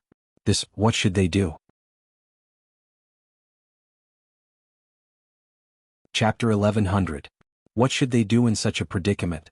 Long Fei Yi and Gu each held an arm in front of Han Yunxi. Han Yunxi turned helplessly to Gu Beiwe and asked, "Gu Beiwe, tell Long Fei Yi which choice is the right one." Back then, when Long Fei Yi had to choose between postponing the northern expedition, Gu Beiwe had said that there was no such thing as cruelty. There was only right and wrong, and the path of an emperor was one of choice. The northern expedition couldn't be considered the path of an emperor, but what lay before them now was the true path of an emperor. If they gave up, they wouldn't just lose the world at their fingertips, but also the people's hearts. Perhaps Gu Beiwe would be as calm and rational as ever if it were anyone else, but this time he was facing Han Yunxi. Gu Beiwe wasn't a god. How could he be so cruel and calm? Gu Beiwe didn't say anything. He'd already said what he needed to say. "Poison lass, let's go. Leave this damn place. I've already made some inquiries. Behind the Winter Crow tribe's snowy mountains is the Ice Sea, and behind the Ice Sea is a new continent. Let's go, we'll leave Cloud Realm together." Gu said loudly, "Send someone to spread the news right now. Say we're all dead and gone. Mu Boyuan can do whatever he wants. This world can be given to whoever wants it." Right now, Gu Qishao looked like a willful child who was indulging in wild fantasies. But Long Fei Yi actually listened to him. "All right, let's go right away." Han Yunxi shook her head. "Long Fei Yi, are you going to abandon the world? Don't mention Northern Li, this crown prince doesn't even want the entire Cloud Realm." Long Fei Yi said. Back then, when he said to Jun Yixia that Han Yunxi will not be exchanged for the world, he was not joking, nor was he trying to deceive Jun Yixia. Forget about Northern Li, he wouldn't even trade all of Cloud Realm continent for Han Yunxi's life. I don't want to destroy your empire, nor do I want to destroy you and make you a deserter. Han Yunxi said coldly, I, Han Yunxi, am not a deserter. My husband is definitely not a deserter. What kind of wicked idea did Gu come up with? He actually wanted them to escape? The world was big, but the human heart was only that big. They might be able to escape Cloud Realm continent, but could they escape her heart? Even if he could escape the mouths of the people of the world, could he escape the condemnation of the historians? Han Yunxi didn't care how others saw her, let alone how historians wrote about her. However, she cared about how the world viewed Long Feiyi. She cared about how the historians wrote about Long Feiyi. He was different from her. She was nothing more than a lonely soul who transmigrated 3,000 years ago. She only had him and a group of close friends who had gone through fire and water with her. With him they were enough. But he was the true crown prince of East Qin, the only remaining member of the imperial family of the Great Qin Empire. In the hearts of the people of Cloud Realm continent, he was the most revered and worshipped king. He was a man. He shouldered a mission that had to be completed and the hopes of the people of the world. At the same time, he shouldered his own ambitions and her hopes for him. How many nights had they talked by candlelight as they dreamed of the future together? They dreamed of a brand new empire, a noblest imperial family, and an unprecedented era of peace and prosperity. Had he forgotten all of that? Did he not want any of it? Long Feiyi didn't say a word in the face of Han Yunxi's deserter. Han Yunxi pulled him over so that he was facing her. Long Feiyi, you told me before that the world is very big, much bigger than I imagined. Tell me, how big is the world? How far can we run? Han Yunxi asked seriously. Long Feiyi still didn't answer. Gu Beiyue's brows were tightly knitted as he looked at Han Yunxi. He suddenly realized that he wasn't the calmest and most rational person. This woman, he had completely lost. Tell me. Han Yunxi pressed Long Feiyi. Long Feiyi didn't answer, but Gu loudly answered for him. Fine. We won't run away. He turned around and immediately summoned Immerse's sword soul. He narrowed his long and narrow eyes and said coldly, this old man won't be a deserter. This old man will go and slaughter Tian'an's imperial city right now. Let's see who's the one threatening whom. As soon as he said this, Long Feiyi immediately looked at Gu Beiyue. Gu Beiyue also looked at Long Feiyi. Both of them seemed to have thought of something. Gu really wanted to go. Fortunately, Han Yunxi held him back. She said sternly, if you dare to do such a thing, I'll kill you first. Gu almost replied, unfortunately you can't kill me. However, Long Feiyi pulled Han Yunxi over and said, let him go. Kill Mu Boyun for this crown prince and hang his head at the city gate. Yes. If we don't kill this person, how can we appease the people? Gu Beiyue was also very excited. They must have been angered by Mu Boyuan's threat. Otherwise they wouldn't have lost their cool. They should have thought of a countermeasure long ago. They had come in secret this time to prepare for a sneak attack.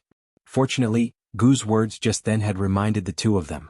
Gu was an undying and indestructible fellow, just as terrifying as Bai Yanqing. If he went all out, slaughtering an entire city would be a piece of cake. Killing Mu Boyuan would be even easier. As long as he killed Mu Boyuan, the Li clan would be leaderless and fall into chaos. As for Bai Yanqing, it would be perfect if they ran into him on this trip. Long Feiyi summoned the Shadow Guard and ordered, have the Tian'an barracks reply to Mu Boyuan in this crown prince's name. Just say that this crown prince will personally bring Han Yunxi over. Have him prepare well and come out of the city to welcome us. After hearing Long Feiyi's words, Han Yunxi recovered her wits and understood Long Feiyi's countermeasure. Gu didn't care what considerations they had in mind. Immerse's sword spirit glowed with a cold light in his hand. He wouldn't be able to quench his pent-up anger until he slaughtered Mu Boyuan. The Tian'an barracks were about half a month's journey away from the Tian'an imperial city. If they were fast, it would only take them a day and a night to get there. Since Mu Boyuan wanted to use the people of the world to kill Han Yunxi, then they would beat him at his own game and win the hearts of the people once more. The Shadow Guard was about to leave when Gu Beiyue called him back and whispered something into his ear. It wasn't clear what he said, but the Shadow Guard earnestly memorized it and repeated it in a low voice. It was a long time before he left. The dispute didn't affect Long Feiyi and Han Yunxi at all. In fact, it made them understand each other's hearts even more. After discussing their countermeasure, they continued on their journey. As expected, they secretly arrived at the outskirts of the Tian'an imperial city by the evening of the next day. At the same time, the Tian'an barracks were sending a letter to Mu Boyuan, as well as a letter in Long Fei Ye's name.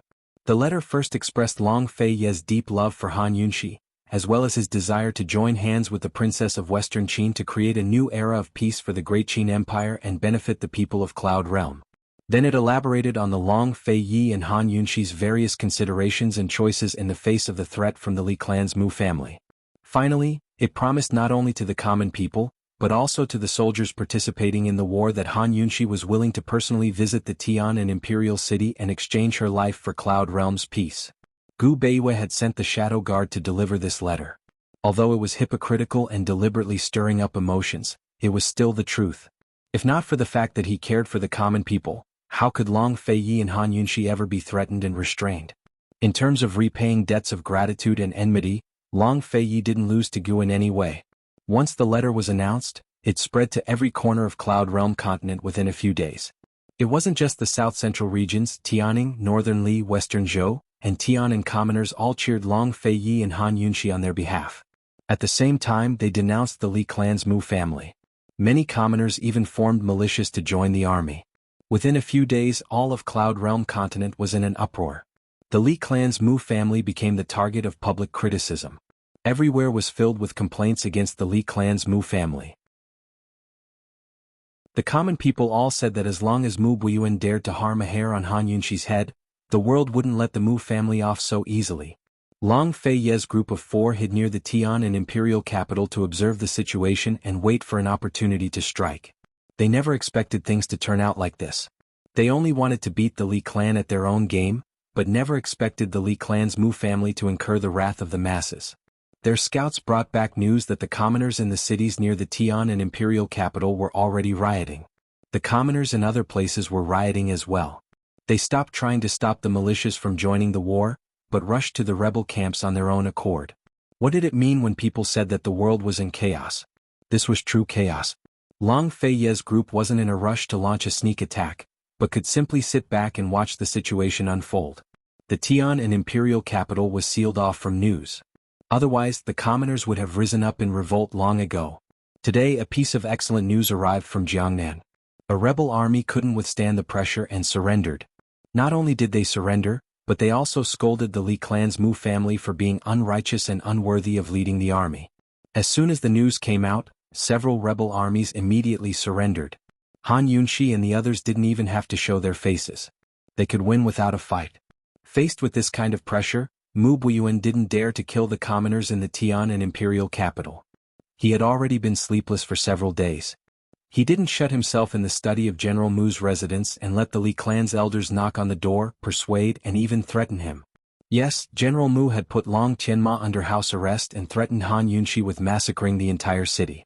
This had already made the elders very unhappy. The Li clan had become the target of condemnation and public enemy number 1. The Li clan's elders, who lived in seclusion and didn't care about the secular world, could no longer sit still. The Li clan was good at war, but they were the ones who hated war the most. They hated war the most. Only those who had been on the battlefield and seen rivers of blood and corpses would know what war was. Only then would they hate and fear war. The Li clan was like this. The Li clan's art of war wasn't talent. It was the accumulated experience of generations of Li clan descendants charging and breaking through enemy lines on the battlefield, licking their blades and drinking blood, risking their lives. The Li clan's art of war wasn't just a military book. It was a history of the Li clan's blood, sweat, and tears. The Li clan hated war, so they were neutral. That was why when the Qin Empire civil war was fought, both Eastern and Western Qin suffered great losses. The Li clan had 100,000 soldiers, but they didn't side with either side. They didn't betray either side and declare themselves king. Instead, they chose to disband the army, live in seclusion, and disappear. Why did General Mu do this? Chapter 1101. War was the Li clan's greatest taboo. Why was General Mu doing this? If not for the fact that the elders outside feared General Mu's status as clan head and direct descendant of the Li clan, they would have crippled Mu Yuanbo long ago. Of course, General Mu knew the elders wouldn't dare to charge in. Without his life, they wouldn't be able to stop his orders either. How could he be fond of war and merit? If he was, he would have acted long ago if he wanted to conquer Cloud Realm continent. Why wait until now? With the power of the Li clan's military, it wouldn't be hard for them to conquer the world. Why did he have to spend so much effort to remain neutral in Tianning?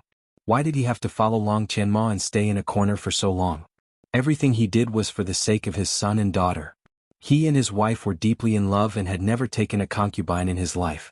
After his wife passed away, she left behind a pair of children. He could only find some comfort in doting on his children. If not for his daughter's ruined reputation and forced her to marry Long Qianma, why would he get involved in Tianning's muddy waters? Since he was involved in this mess, he naturally wanted to seek the greatest happiness for his daughter. Even if she couldn't win Long Qianma's heart, his daughter could at least become the world's most respected empress and wash away the humiliation of the past. Liyue had lost a bet with Han Yunxi. Although she didn't take off her clothes and run through the streets, her reputation was ruined and she never dared to leave her house again. As her father, how could he not love his daughter? No matter right or wrong, parents were always protective of their children. It would be a lie to say he didn't hate Han Yunxi. Only by making his daughter's status surpass Han Yunxi's and overshadowing Han Yunxi's fame could he cure his daughter's heart and make people forget the humiliation she'd suffered. Thus, after being forced to assist Long Qianma, he began to wait for an opportunity to help Long Qianma conquer the world. The Tiannan's strength was limited. Whether it was in terms of wealth or military strength, they couldn't compare to any country in Cloud Realm continent. All he could do was wait for a chance. Facing Long Feiyi and Han Yunxi, he only had one chance, and that was the infighting between Long Feiyi and Han Yunxi. The incident at the 100 Poisons sect was an excellent opportunity. He had used Emperor Kong Cheng's name to gather all the factions in the world to 100 Poisons sect. He wanted to let the world know of the hatred between East and Western Qin, to let the world see Long Feiyi and Han Yunxi, the irreconcilable hatred between East and Western Qin. However, he never expected that Han Yunxi and Long Feiyi would kill Bai Yanqing and cover up everything. Later, he didn't expect that the enmity between Eastern and Western Qin was actually a misunderstanding, a conspiracy created by the Black Clan and the Wind Clan. His hopes were dashed and his chances were gone. Long Qianma actually used the trip to 100 Poisons sect to discuss a marriage alliance with Emperor Kong Cheng. He wanted Western Zhou's princess Duanmu Jin to join the alliance. It had to be said that this was Long Qianma's provocation to him as well as a painful blow. Western Zhou and Tianan were allies, so the Duanmu Jin's arrival meant that the Mu family had to yield to her. Liyue could only suffer grievances. After all, anyone who provoked Duanmu Jin was the same as destroying the alliance between Tianan and Western Zhou. The Mu family might be second only to the Tianan emperor, but they couldn't bear such a crime. While he was at his wit's end, Duanmu Jin was poisoned in the palace.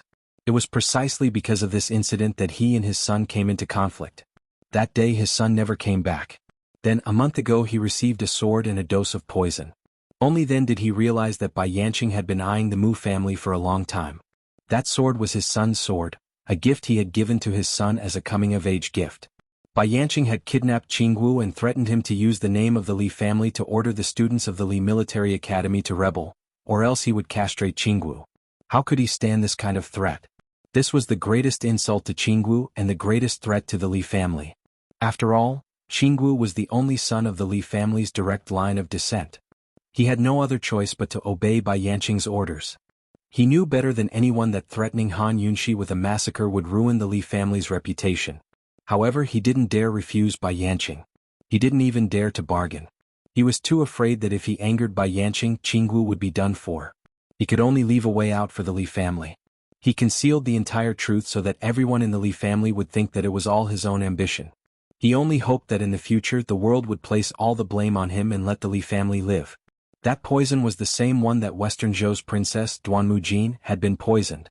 Liyue had privately sworn to him that Duanmu Jin's poison was not Liu Yue's. He had never been able to find the truth. Only when he received the poison did he realize that it was also Bai Yanqing's doing. Bai Yanqing had said that if he didn't take care of things properly, not only would Qingwu pay the price, but Liyue would also taste the bitterness of the poison. He could only obey Bai Yanqing completely. General Mu was immersed in his thoughts when a servant's voice suddenly came from outside the door. "Great General, your letter?" Several elders were staring at the letter outside the door. Just as General Mu opened the door, one of them snatched the letter away. "Impudence," General Mu said coldly. "Patriarch, do you want to destroy the Li family? Do you know that the military academy is in complete chaos?" The elder said angrily.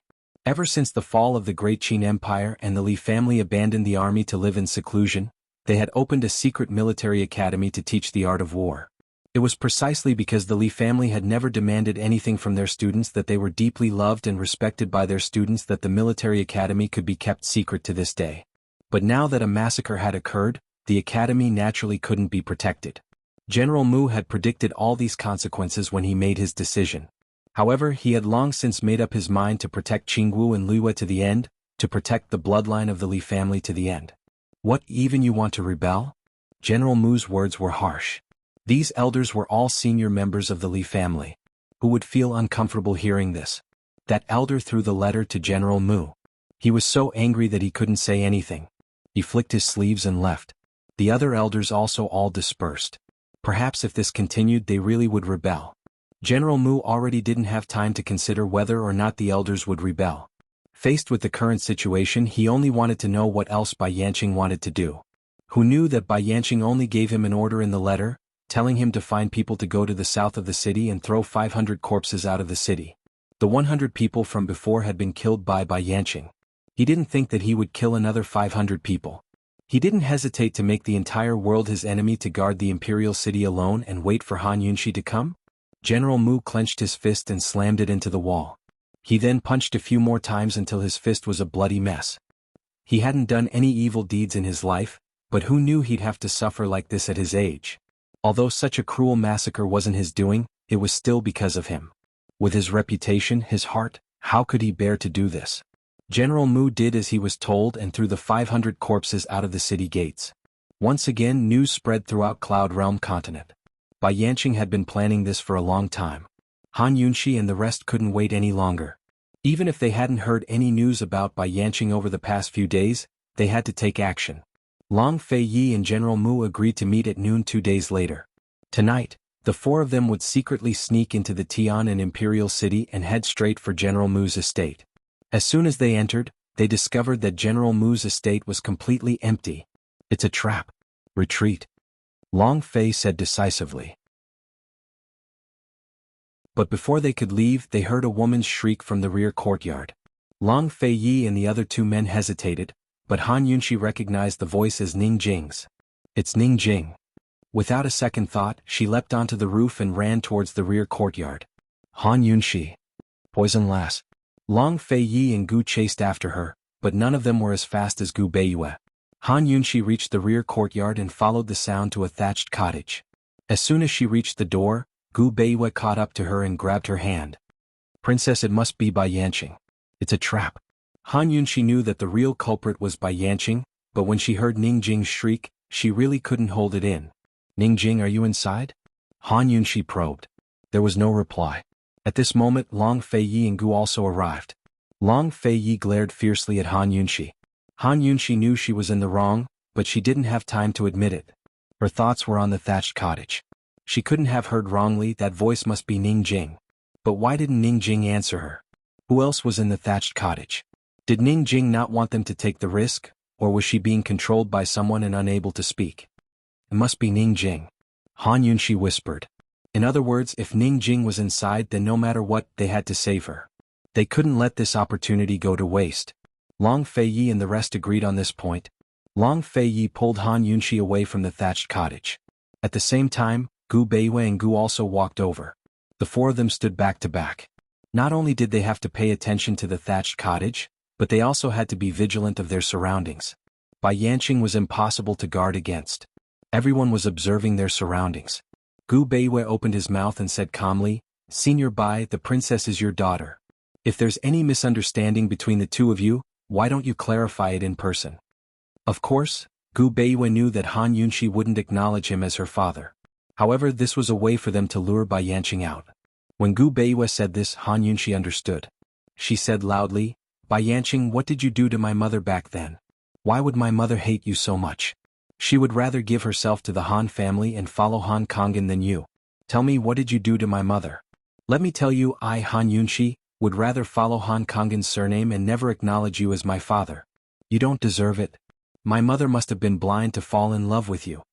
As Han Yunshi spoke, she paid attention to her surroundings. Seeing that there was no movement, a chill flashed across her eyes. She said again, Bai Yanqing, let me tell you, you'd better hide well. Otherwise, when I find you, I'll castrate you first to avenge my mother. Then I'll kill you to avenge myself. Castrate.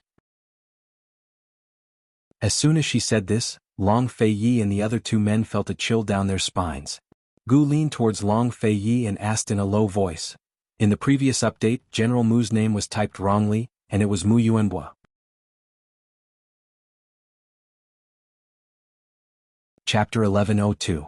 Gu asked Long Fei Yi in a low voice, "Hey, have you ever been threatened before?" How would Long Fei Yi answer? Long Fei Yi would not answer normal questions, not to mention this kind of question that was asking for a beating. He treated Gu as heir. Tacitly agreed? Gu said with a smile. It had to be said that Gu Qixiao's prodding skills were enough to make Long Fei open his mouth. He didn't lower his voice like Gu Qixiao did, but warned him coldly, "If you want to be castrated, this crown prince will definitely fulfill your wish after this is over." Han Yunxi was still shouting at Bai Yanqing and did not pay attention, but Gu Beiwei could clearly hear it. He gave a helpless smile. Even at a time like this, the two of them were still bickering. Besides the princess, perhaps only Gu Qixiao could provoke His Highness Crown Prince with a few words.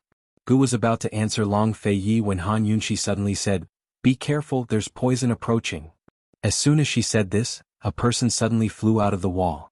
He charged into the sky and with a flip, he stabbed down at their heads with a sword. This person was wearing black clothes and had his head covered. They could only see that he was male and could not see his age. The black-clothed person's sword was very fast. It was the Heavenly Mountain Sword technique and his sword technique was very good. However, the black-clothed person did not reply. Han Yunxi and Long Fei Yi immediately spread out and pulled out their swords. Gu and Gu Beiwei also spread out and pulled out their weapons. Based on this high-level Heavenly Mountain Sword technique, this black-clothed person was most likely Bai Yanqing. This was because the only person who had this kind of internal energy and sword technique was Bai Yanqing. Even if Duanmu Yao recovered her martial arts and disguised herself as a man, she would not be able to fight at this level. "Bai Yanqing, you finally dare to appear," Gu said in a cold voice. The black-clothed man did not reply. Seeing that his sword was about to pierce the empty space between the four of them, who would have thought that he would somersault a few times in the air and land to the side? "What's wrong? Too ashamed to face anyone?" Long Fei Yi asked. Gu Beiwei was a little puzzled as he observed his surroundings. Although he had guessed that this person was Bai Yanqing, he still paid attention to his surroundings. Attack together. Gu took out Immerse's sword. However, Han Yunxi stopped him. "It's a trap. He's a poison corpse, not Bai Yanqing." Gu immediately retreated and stood beside Gu Beiwei. Long Fei Yi also walked to Han Yunxi and held her hand. The poison corpse reared by Bai Yanqing actually had such exquisite sword skills. Who was this poison corpse? Third Venerable Sage. Long Fei Yi muttered. Han Yunxi and the rest were shocked and only then did they recall Third Venerable Sage's sword skills. So, Bai Yanqing actually raised Third Venerable Sage into a poison corpse in such a short period of time to deal with him? Despicable. Han Yunxi was so angry that she felt unwell all over. Since Third Venerable Sage was a poison corpse, in other words, Third Venerable Sage was already dead. However, his corpse was controlled by Bai Yanqing to deal with them. Facing a poison corpse, other than destroying the corpse, there was no better way. Third Venerable Sage had helped them so much and was even kidnapped because of them. But now they couldn't even protect his corpse. How could they bear to do this? Even Han Yunxi couldn't bear to do this. What more Long Fei Yi, who had been taught by Venerable Sage since young? The sword in his hand had already sensed its master's anger and gave out a clanging sound. Even the Ganjiang sword on Gu's back was also vibrating. "Bai Yanqing, what are you trying to do? What enmity does my eastern and western Qin have with your Wind clan? Speak." Long Fei Yi said. "Ha ha ha." Wild laughter immediately came from the surroundings. This voice belonged to none other than Bai Yanqing. However, the laughter came from all directions and no one could tell where Bai Yanqing was hiding. Hearing this laughter, the black-clothed poison corpse immediately took off his mask. Han Yunxi and the rest didn't guess incorrectly. This black-clothed poison corpse was Third Venerable Sage. "Bai Yanqing, why are you still not coming out? Could it be that you were already castrated?" "Haha, don't tell me Mu Xang castrated you?" Gu loudly asked. Helpless, Bai Yanqing didn't care about their provocation. The wild laughter was still coming from all directions. Even if they really wanted to listen, they still couldn't hear anything. Han Yunxi had already closed her eyes at some point. She wasn't listening to the sound. She was trying hard to sense Lil Thing's existence. As long as it was within a certain range, she would definitely be able to sense Lil Thing's location.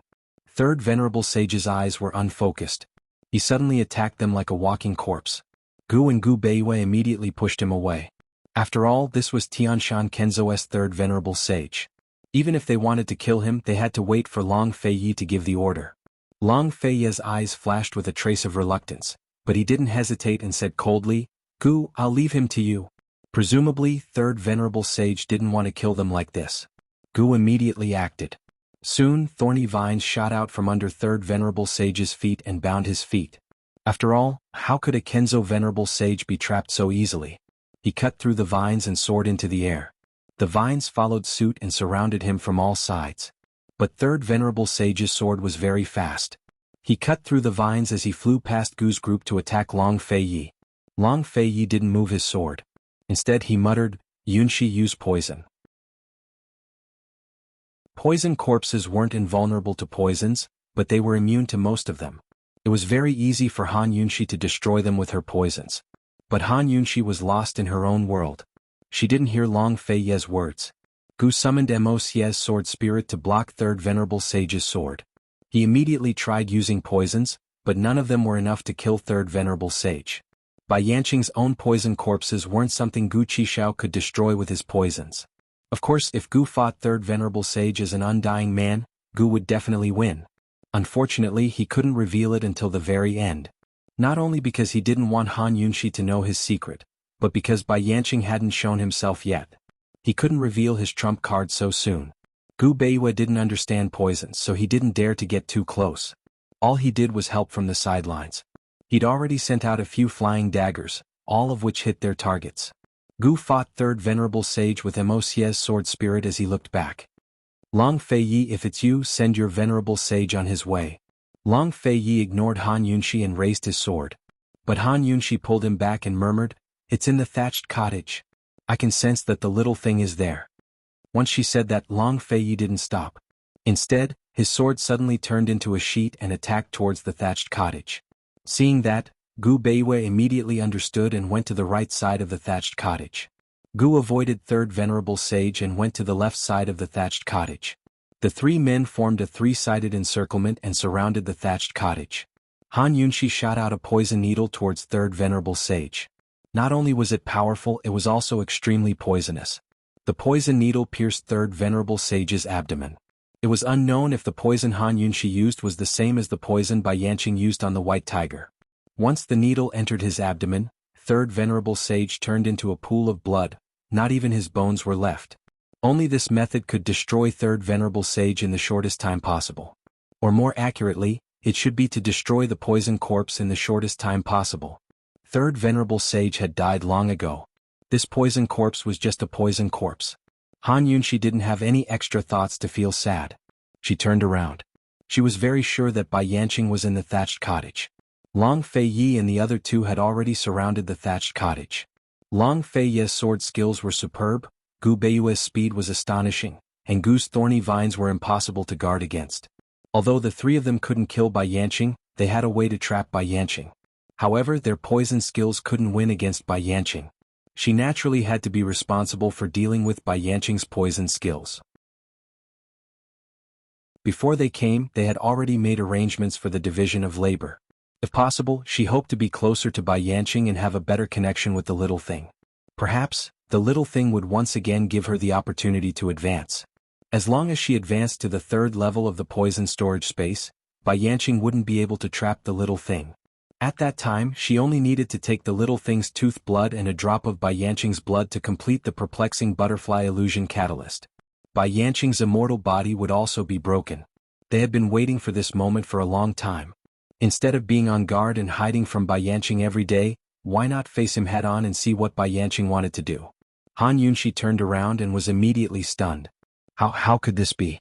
She had only shot a poison needle at third Venerable Sage. It had only been a moment. She was so shocked that her mind went blank for a moment. She couldn't believe what she was seeing. Who could tell her what was going on? Long Feiyi and the rest were clearly not even 10 steps away from her. However, at this moment, what she saw was a gloomy forest. Long Feiyi's figure was nowhere to be seen. Gu Beiwei and Gu were also nowhere to be seen. Even the thatched cottage was gone. Han Yunxi looked around anxiously. Only then did she realize that she was surrounded by a gloomy forest. It was as if she was standing in the only open space in the middle of a dark forest. How could this be? Long Fei Yi, she shouted. No one answered her. Not even her own voice. Long Fei Yi, Gubeiwa, go. Where are you? Can you hear me? Can you answer me? Long Fei Yi, suddenly she stopped. She didn't call for Long Fei Yi and the rest. Instead, she shouted angrily, Bai Yanqing, come out. What are you trying to do? Come out. She must have fallen into the Cheeman array. Otherwise, such a strange thing would not have happened. They had taken so many precautions. How could they forget about this? Bai Yanqing was the leader of the Wind Clan. His Cheeman art was exquisite. Cheeman art was not only used in military battles, but Cheeman art was their greatest shortcoming. Thinking back to the time at Lost Void Lake, if not for the fact that Lost Void Lake was filled with water vapor all year round, allowing her to use poison to find a way out, she and Long Fei Yi would not be able to enter to save people. What a good Bai Yanqing. So he had not revealed himself. So he had already set up the array and was just waiting for them to walk in. No matter what, the four of them should not have been separated. Han Yunxi was filled with hatred and regret. She really had the impulse to kill someone. But she forced herself to calm down. Bai Yanqing's motive for setting up this array was to separate them and deal with them one by one. No matter how capable Long Fei Yi and the rest were, how could they withstand Bai Yanqing's poison? Han Yunxi was about to go crazy.